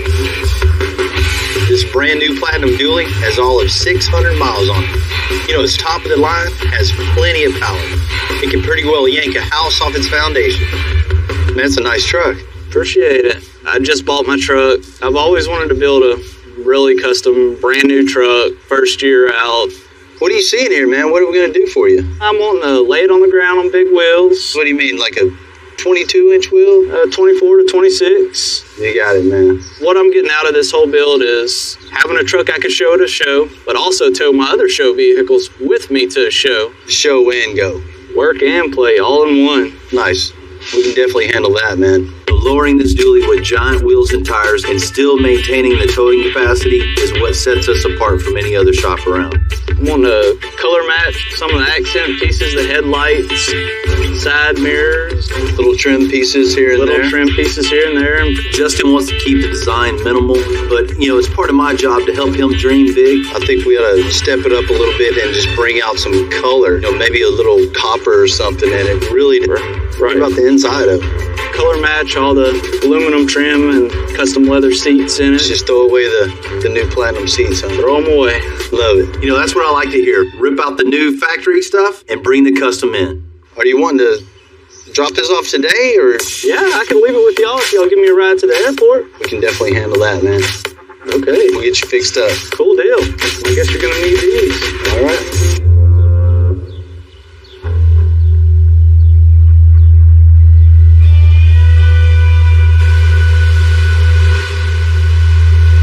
Third-generation welder. My grandpa was a welder, and my dad taught me how to weld right here on this property.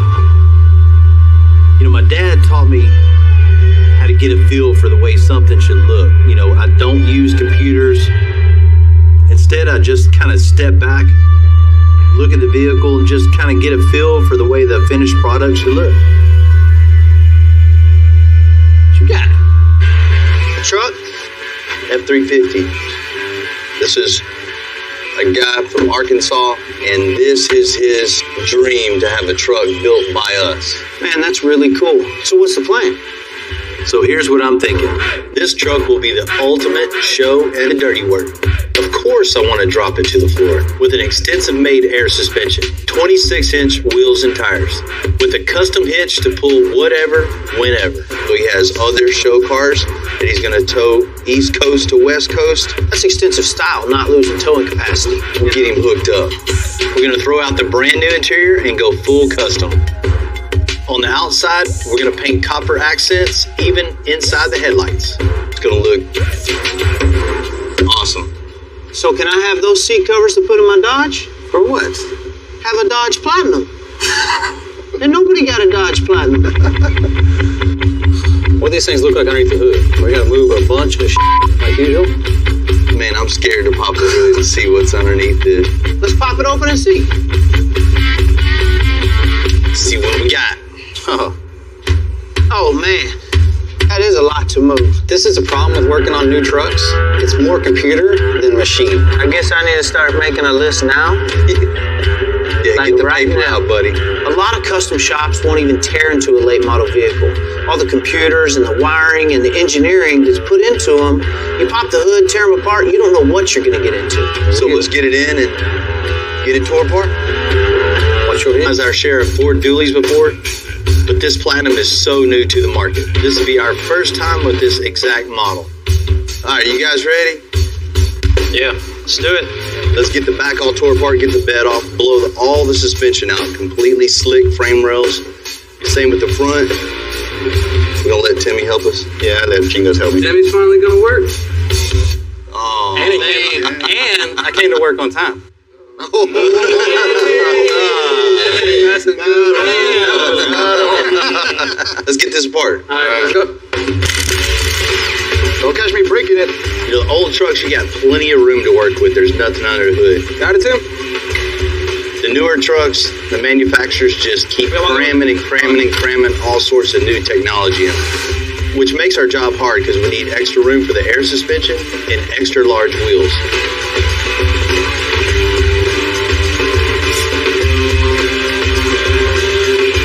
Right now, just trying to make a bunch of clearance. So we get here and get the cutting and welding. Take this off. Worst part about new trucks is all the wiring that we got to reroute to do everything. You mean you? I'm colorblind, so all in here, relocated, lengthened, moved to make room for the big wheel. What do we got left? So we can shove this up on top of the motor. This can go up. And just when you think you're making some room here, it's the same rat's nest over here of plugs and wires that we have to make room for over here. So all this has to be relocated too. All right, let's get this thing on the lift. Let's get the bed off. Then we'll make room for the rear end airbags and tires. Ready? Good?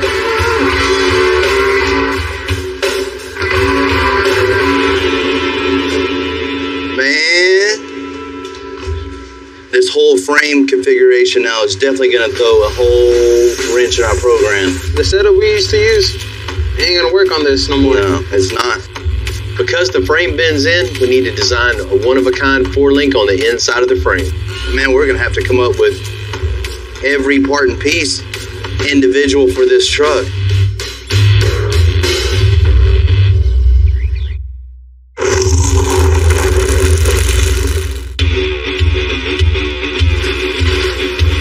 In order to have a lot of room for these huge wheels to go up inside the fender well.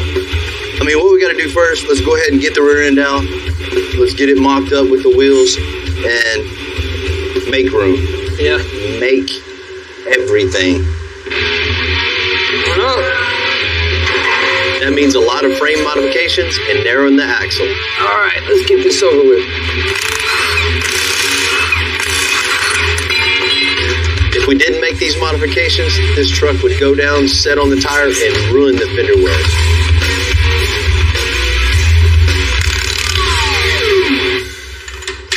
Cool, man. You got the mock-up wheels ready to roll? Yeah. Let's take some measurements on this thing real quick. See how much we got to cut off of it.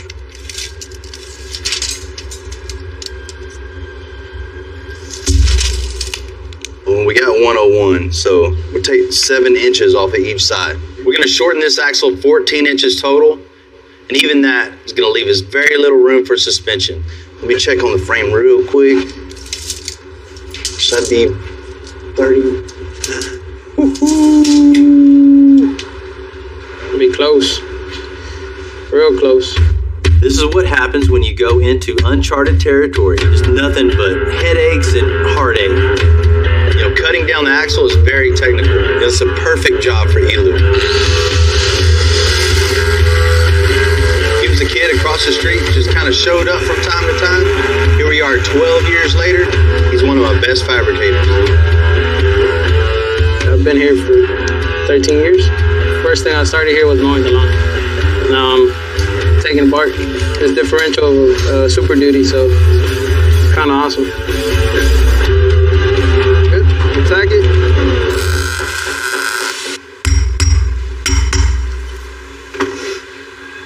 Good. More? Yeah. 16 off, so slide it back out. What I gotta do now is grind a 16th off of it to get it precise. If it's off, 3/16, 3/32, 1/64, it's wrong. You gotta have it exact.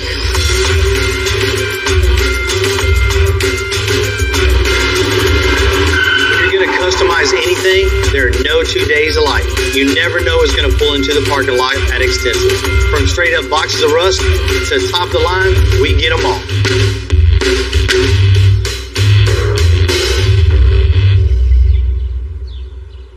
Hi, good morning. Good morning. I'm Kim. I'm Bill. This is a sports car with a 3.4 liter 6-cylinder engine with 350 horsepower. So what made you pick a Porsche? I like them. They look like little race cars.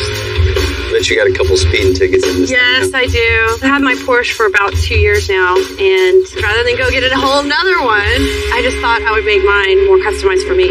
You know, what about maybe exhaust, something like that? We could build something in-house that really makes it custom. But that would be good. I always thought it was like a little, little wimpy sounding. We can fix that. It seems like Kim has always driven performance cars, but she wishes this one sounded more like they used to. A hand-built exhaust is going to look good, sound good, might even add a little horsepower. Deeper tone, not nothing crazy loud. We can build all that in-house instead of just ordering something. Oh, really? Yeah. Well, I really like Porsches because I like driving them. I like how fast they are. I like the power. You're in the right spot. Cool. It's all stock right now, right? Yeah, everything. So definitely some wheels and tires. Maybe white and black wheels, something like White that. and black or white. All right. What about a wing on the back, something like that to really yes. set it apart from everybody else's? Yes, I like it a lot. Well, the roof's already black on this thing. Maybe if we put some color down onto the hood, maybe drop down a little, glossy black. Set it apart. Yeah, I like that. And you can always, at the end of all this, it's going to be like having a new car. It's going to even sound better. So it's probably going to make me want to go faster. I'm just going to have to really be careful now. Well, shoot, let's go inside and do some paperwork and we'll get it going. Okay, cool. Want to make this car stand out, look good, sound good, the whole package. This is an expensive car, so it needs to have a sexy, clean, expensive look. When you're customizing a car like this, you can go too far. You could put the wrong wheels, wrong tires, the wrong wing. It's the same as color matching with the wrong color. Just those little subtleties make a huge, huge improvement or a huge, huge disaster. That's a fine balancing line right there. Billy-o! More exotics. What's going on with it? A sports car, this thing really sounds weak. I didn't hear you pull it on. Exactly. We need a custom exhaust for this thing. Anything you buy aftermarket sound like crap. We need some hand-built exhaust. Nice little throaty sound and not too obnoxious, okay? Just put some 21s on this thing all the way around. Black and white wheel, I think it'll really set this thing off. All right? Let's just wrap the hood gloss black so it ties into the whole top of it. Put a little wing on the back, just nothing crazy, no big whale tail or anything like that. Just subtle and classy. All right, it's a high-end car. We want it to still have its sexy appeal. Okay, so I'm gonna get a hold to Ron, get some wheels lined up, see what kind of time frame we're looking at, get this wrap all lined up, get a spoiler, wing, something subtle and classy, and then get that phone number from you so I can stay in tune with Kim. That ain't gonna happen. Man.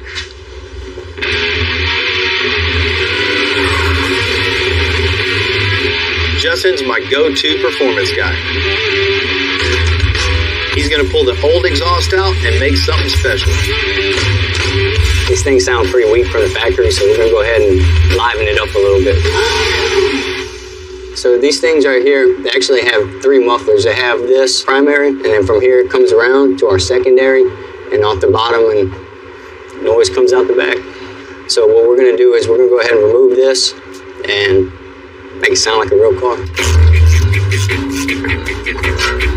Once we get the tips removed, we're going to go ahead and pull the rear bumper so we can get a little more clearance around the factory system, kind of see what kind of room we have to work with and come up with something crazy.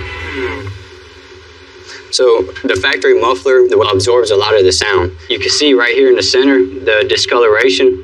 That's from restriction and flow. So what we're going to do is we're going to take these 2 pieces of tubing and we're going to cut the centers out. And we're going to create our own X pipe for this exhaust system, and we'll have a nice clean path for the exhaust gases to flow. I know this is going to give it a better sound.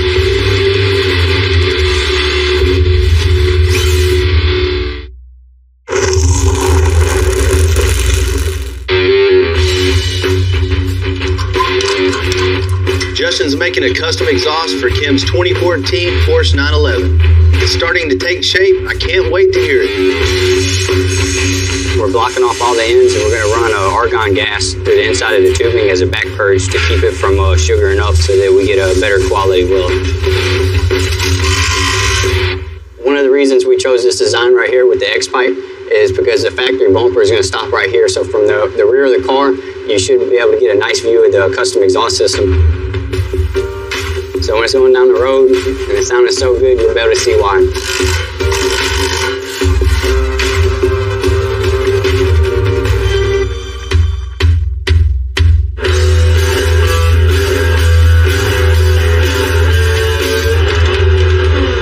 Let's get this.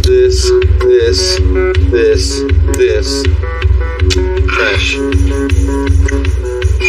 Actually save it. You'd probably sell it to somebody. Yeah, because it's brand new. And why you gotta cuss me, man? Hey, man, don't talk to me like that.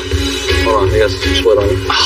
Tim and Jamie are still making room in the front end on this F350 dually that only has 600 miles on it. So we're gonna clear all this off. We're gonna put all new custom-made suspension right there. It's taking all day to get this shock off. I'm glad you said it. Did you get it? Huh. This ought to be like a big ball of excitement. Good job, James. Good job. We need to tear this truck apart and then put it all back together again. But we won't be needing these factory springs. Lulu, what? 1 second. I'll grab this. Jamie, you grab that on. Ready? All the weights right here, buddy. Hey, Ryan. Yeah, here a second. There you go. Get that arm. Oh, I got the arm. Got it. Push her down. Push her down. Boom. Done. Much of fortune, cutting, and slag just falling off, burning Jamie in the feet.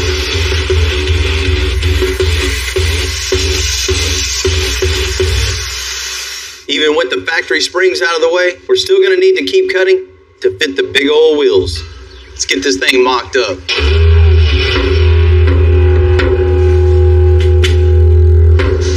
It's pretty close. Man, just see right off the bat, the wheel is going to come all the way up to about here with all the air deflated. So all this has to get completely cut. Even the firewall, the wiring harness, all the hoses, everything is in the way. Yeah.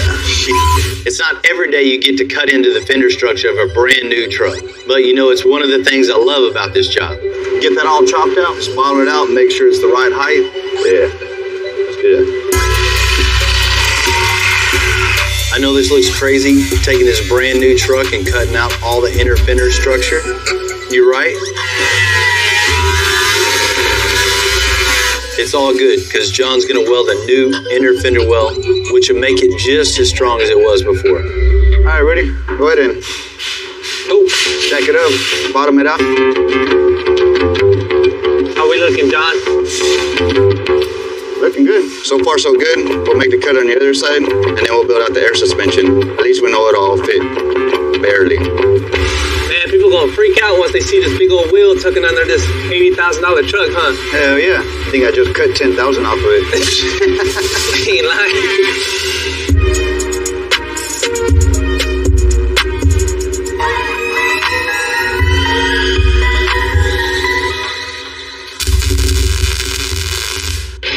In air suspension, the back has to go just as low as the front, so Ryan's creating a step notch so the axle can go all the way up into it and the truck is set flat on the ground. Now that I got my notch plates up here, I'm going to go ahead and get the belly plates in there. That way we can knock out this intersection.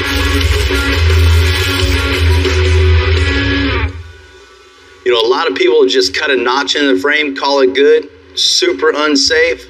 We're going to build a step notch from scratch, make this frame stronger than it ever was from the factory. No, that's welded. About to void all warranties.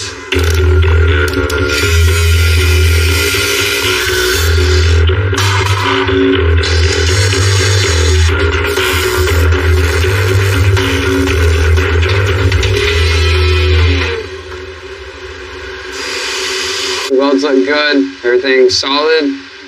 Now comes the fun part. Get to reinvent the wheel. Gotta make 4 links, probably some cross members, get the rear end in here, see what we're working with.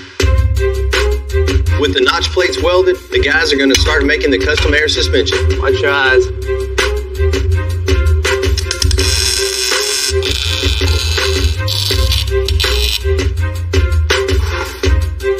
At this point, the air is deflated out of the bag, which will have the truck laid out on the frame at its lowest point. Whenever we inflate the bag with air, the suspension is going to drop, which will raise the truck off the ground to its ride height, where you have a comfortable riding position. Hey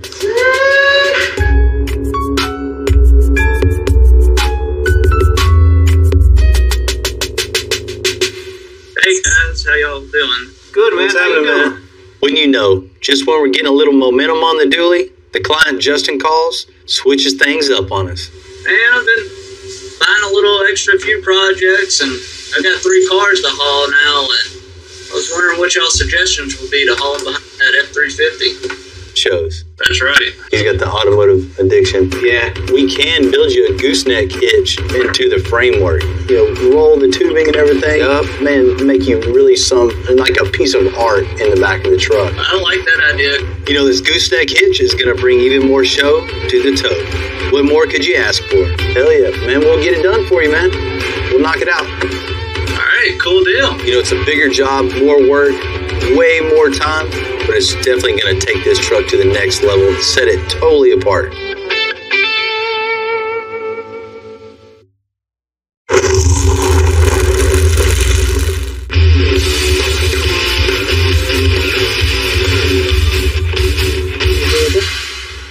You got the 4-lane going? Good, good. Yes, sir. Crossbar bent.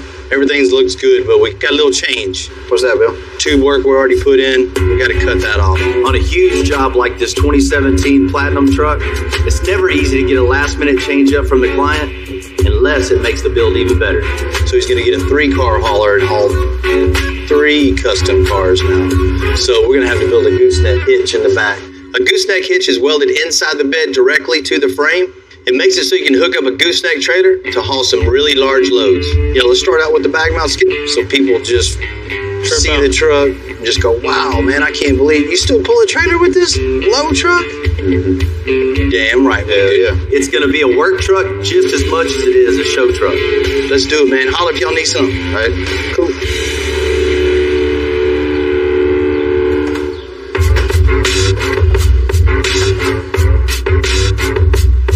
Everything's gonna fit. That way we can work around where this gooseneck bar needs to go. You know, I trust John to see my vision through. He'll start bracing it with tubes to make it look like a sculpture, but also give it lots of strength. You know, I like to combine form and function on every project we have. What good is a dually if you can't tow anything with it? What you thinking about back here? We can go ahead and cut that out. Gotcha.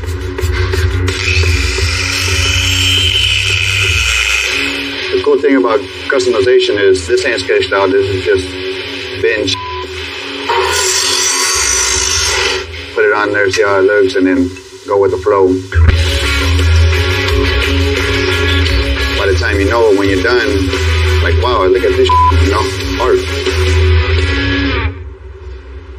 Man, that looks good, Johnny. That was a whole lot of work.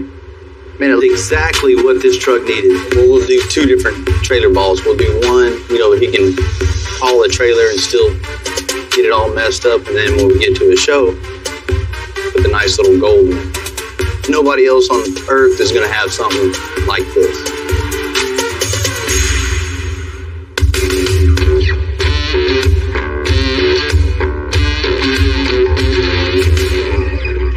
Kim's 2014 Porsche 911 sounds great. Now it's time to make it look as good as it sounds. Tight on the corners. We're wrapping the hood, mirrors, and even the spoiler. And new wheels and tires. Kim's ride looks better than new, just like she wanted.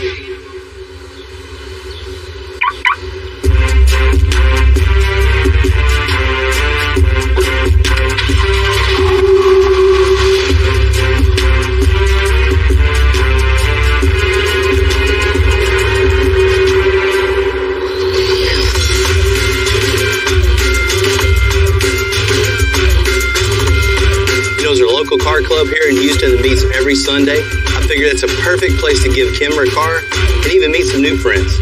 This is really cool. You can definitely fit in with all these nice cars here. Okay, cool. You ready to see it? Yes, I'm dying to see my car. Bring it on. Oh my God! Wow, it's clean. It is so fine. Cooler than I ever thought.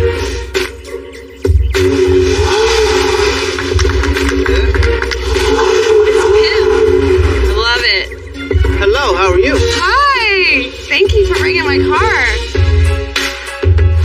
What do you think? You like it? I love it. The wheels are amazing. I just love how these things look with the black lip, the white face. It just really sets it apart from any other one on the road. I agree. So much better. The next thing, we wrap the hood, and it just flows all the way down from the hood to the top of the car, all the way back to the new carbon fiber wing on the back. Just something subtle. Cool. That just, it changes the whole look of the car.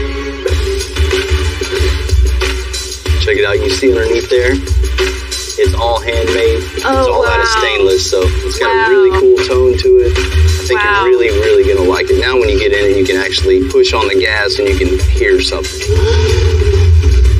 It sounds like a sports car. Yeah. Yeah, it does. Hearing the car when it drove up was amazing, and I can't wait to hear what it sounds like when I get in it. That sounds cool. Oh my God, I love it because my first car was a Camaro, and I always missed that sound. Good tone to it, not just overbearing. It's like a tube amp on an old stereo. That warm. When I'm riding in the car, I can't see all the stuff you did, but I can hear it. It still looks classy. It's still me. It's very much me. I'm probably gonna be driving it until I run out of gas. Oh, Bill, y'all knocked out of the park. Thank y'all so much. Extensive did an amazing job. All y'all. Well, I can't say enough about my team that I have at the shop. We always come through. Great day. Kim's happy. We're happy. It doesn't get better than that.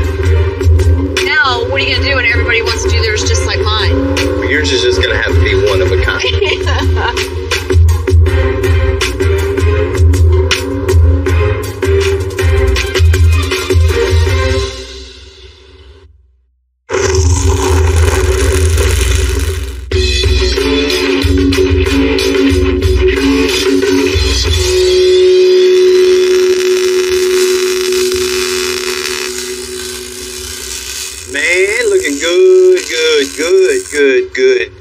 Good. All the custom suspension on Justin's 2017 F350.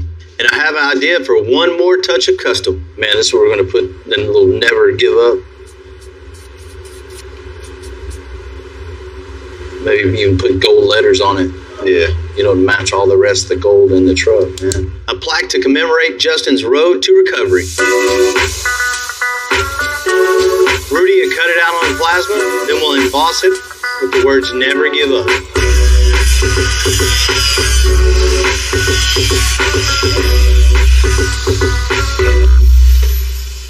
Now that they finish welding this up, It's off to paint to color match the truck.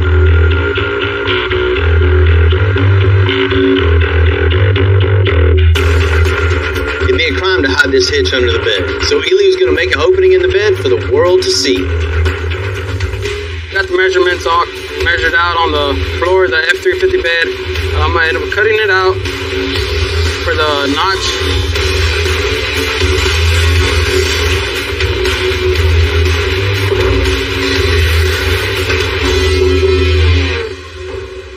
We're going to cut these rear fender wells out so this truck is set completely flat on the ground with these big 26-inch wheels.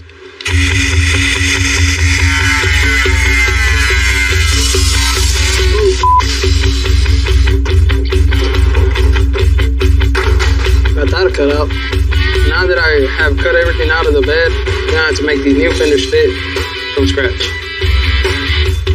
Hey, buddy. I got a job for you, Jesse. Easy or hard? Depends on you. In order to make the wheel well wider, Jesse's taking up the aluminum pieces together. TIGging is the best way to weld aluminum because it's the purest weld there is.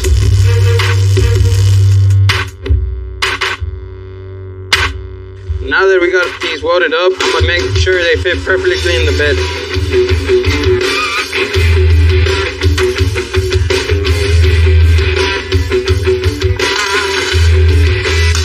How you going, Lulu?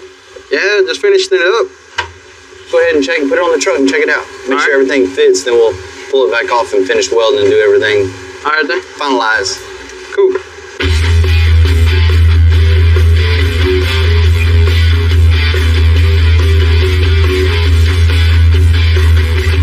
In the back. That good?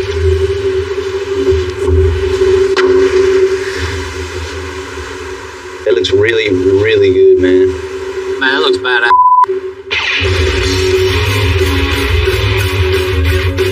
Got your game face on? Yes, sir. Let's get her. I asked our interior guys, John and Heath, to make it official. It's time to replace those new seats with something custom.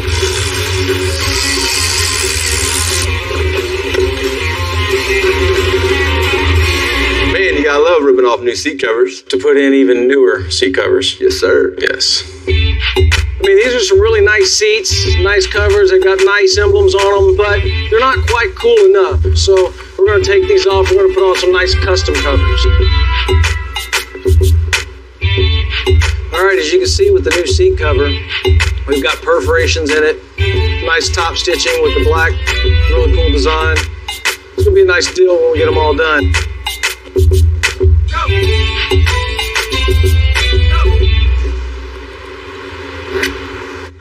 Well, getting rid of the expensive ass platinum covers didn't make them any lighter. No, it's still a little bit heavy. Hey, look at that. Made it in without scratching them expensive ass platinum seats. And putting in these expensive ass Elite seats. I like the way they're sculpted though. This is gonna finish it off right here. Yes, sir. I think we are done. You know what that means? Taco time. Taco time. Let's roll.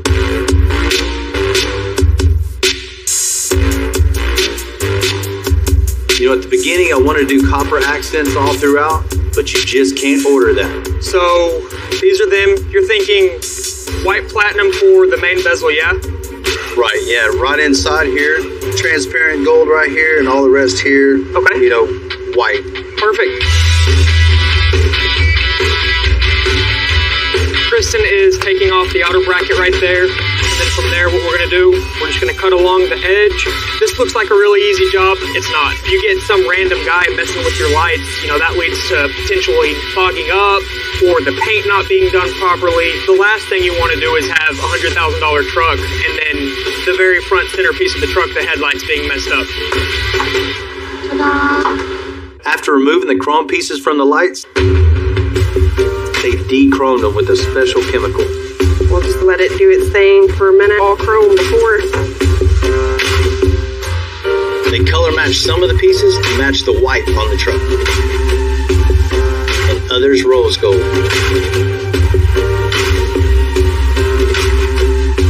Damn. sick. It's gonna be wild.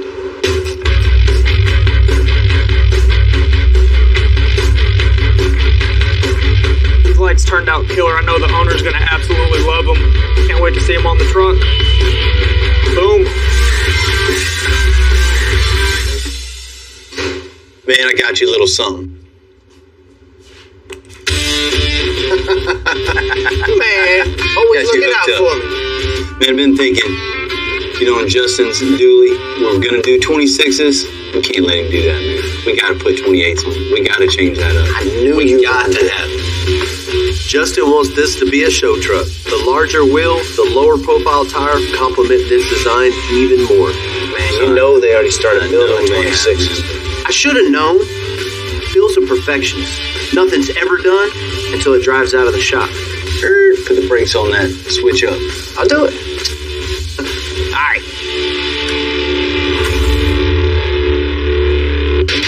Turned 16. My dad bought me my first truck. He got me my first Silverado. Had auto mechanics in high school. Took the truck to school. Cut the coil springs. Took leaf springs out of the back. Came home. The thing sitting real low to the ground. I thought he was going to kill me. He took it to a mechanic, made them put it back to stock, and took that away from me for 6 months. Thought I was crazy. You know, that's when, you know, my friends wanted me to work on their cars to me, and they just kind of evolved into a business.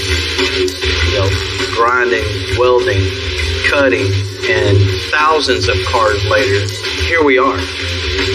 Never in my wildest dreams would have ever thought that I'd be here, you know, talking to you about how we got here.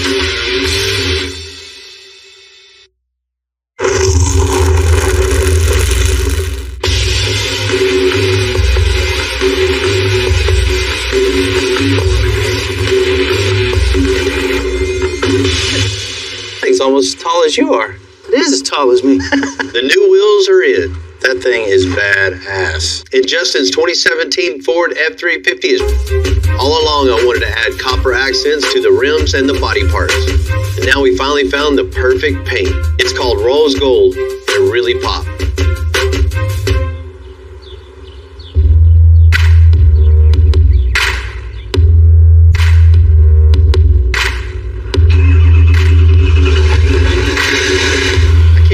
His reaction when he sees this thing. Because Justin wants to show and tow with this truck. We're out here today, Texas Strong Car Show. What better place to show Justin his truck? There should be a ton of great custom cars there, even a few from Extensive. Man, Justin, thank you for coming out, man. How's it going, brother? I know you've been waiting quite a while. I know when you came to Extensive, you had a few things on your list. Well, we took those things, we built upon them, and we really built you a bad truck. So you're saying, I have a truck here, built by you, Extensive, and it's sick. Man, no doubt. I'm super excited to see it. You ready to check it out? I'm ready to check it out. Let's do it, man.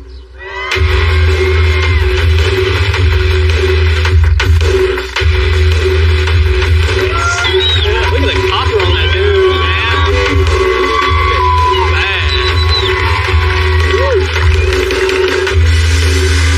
I love that.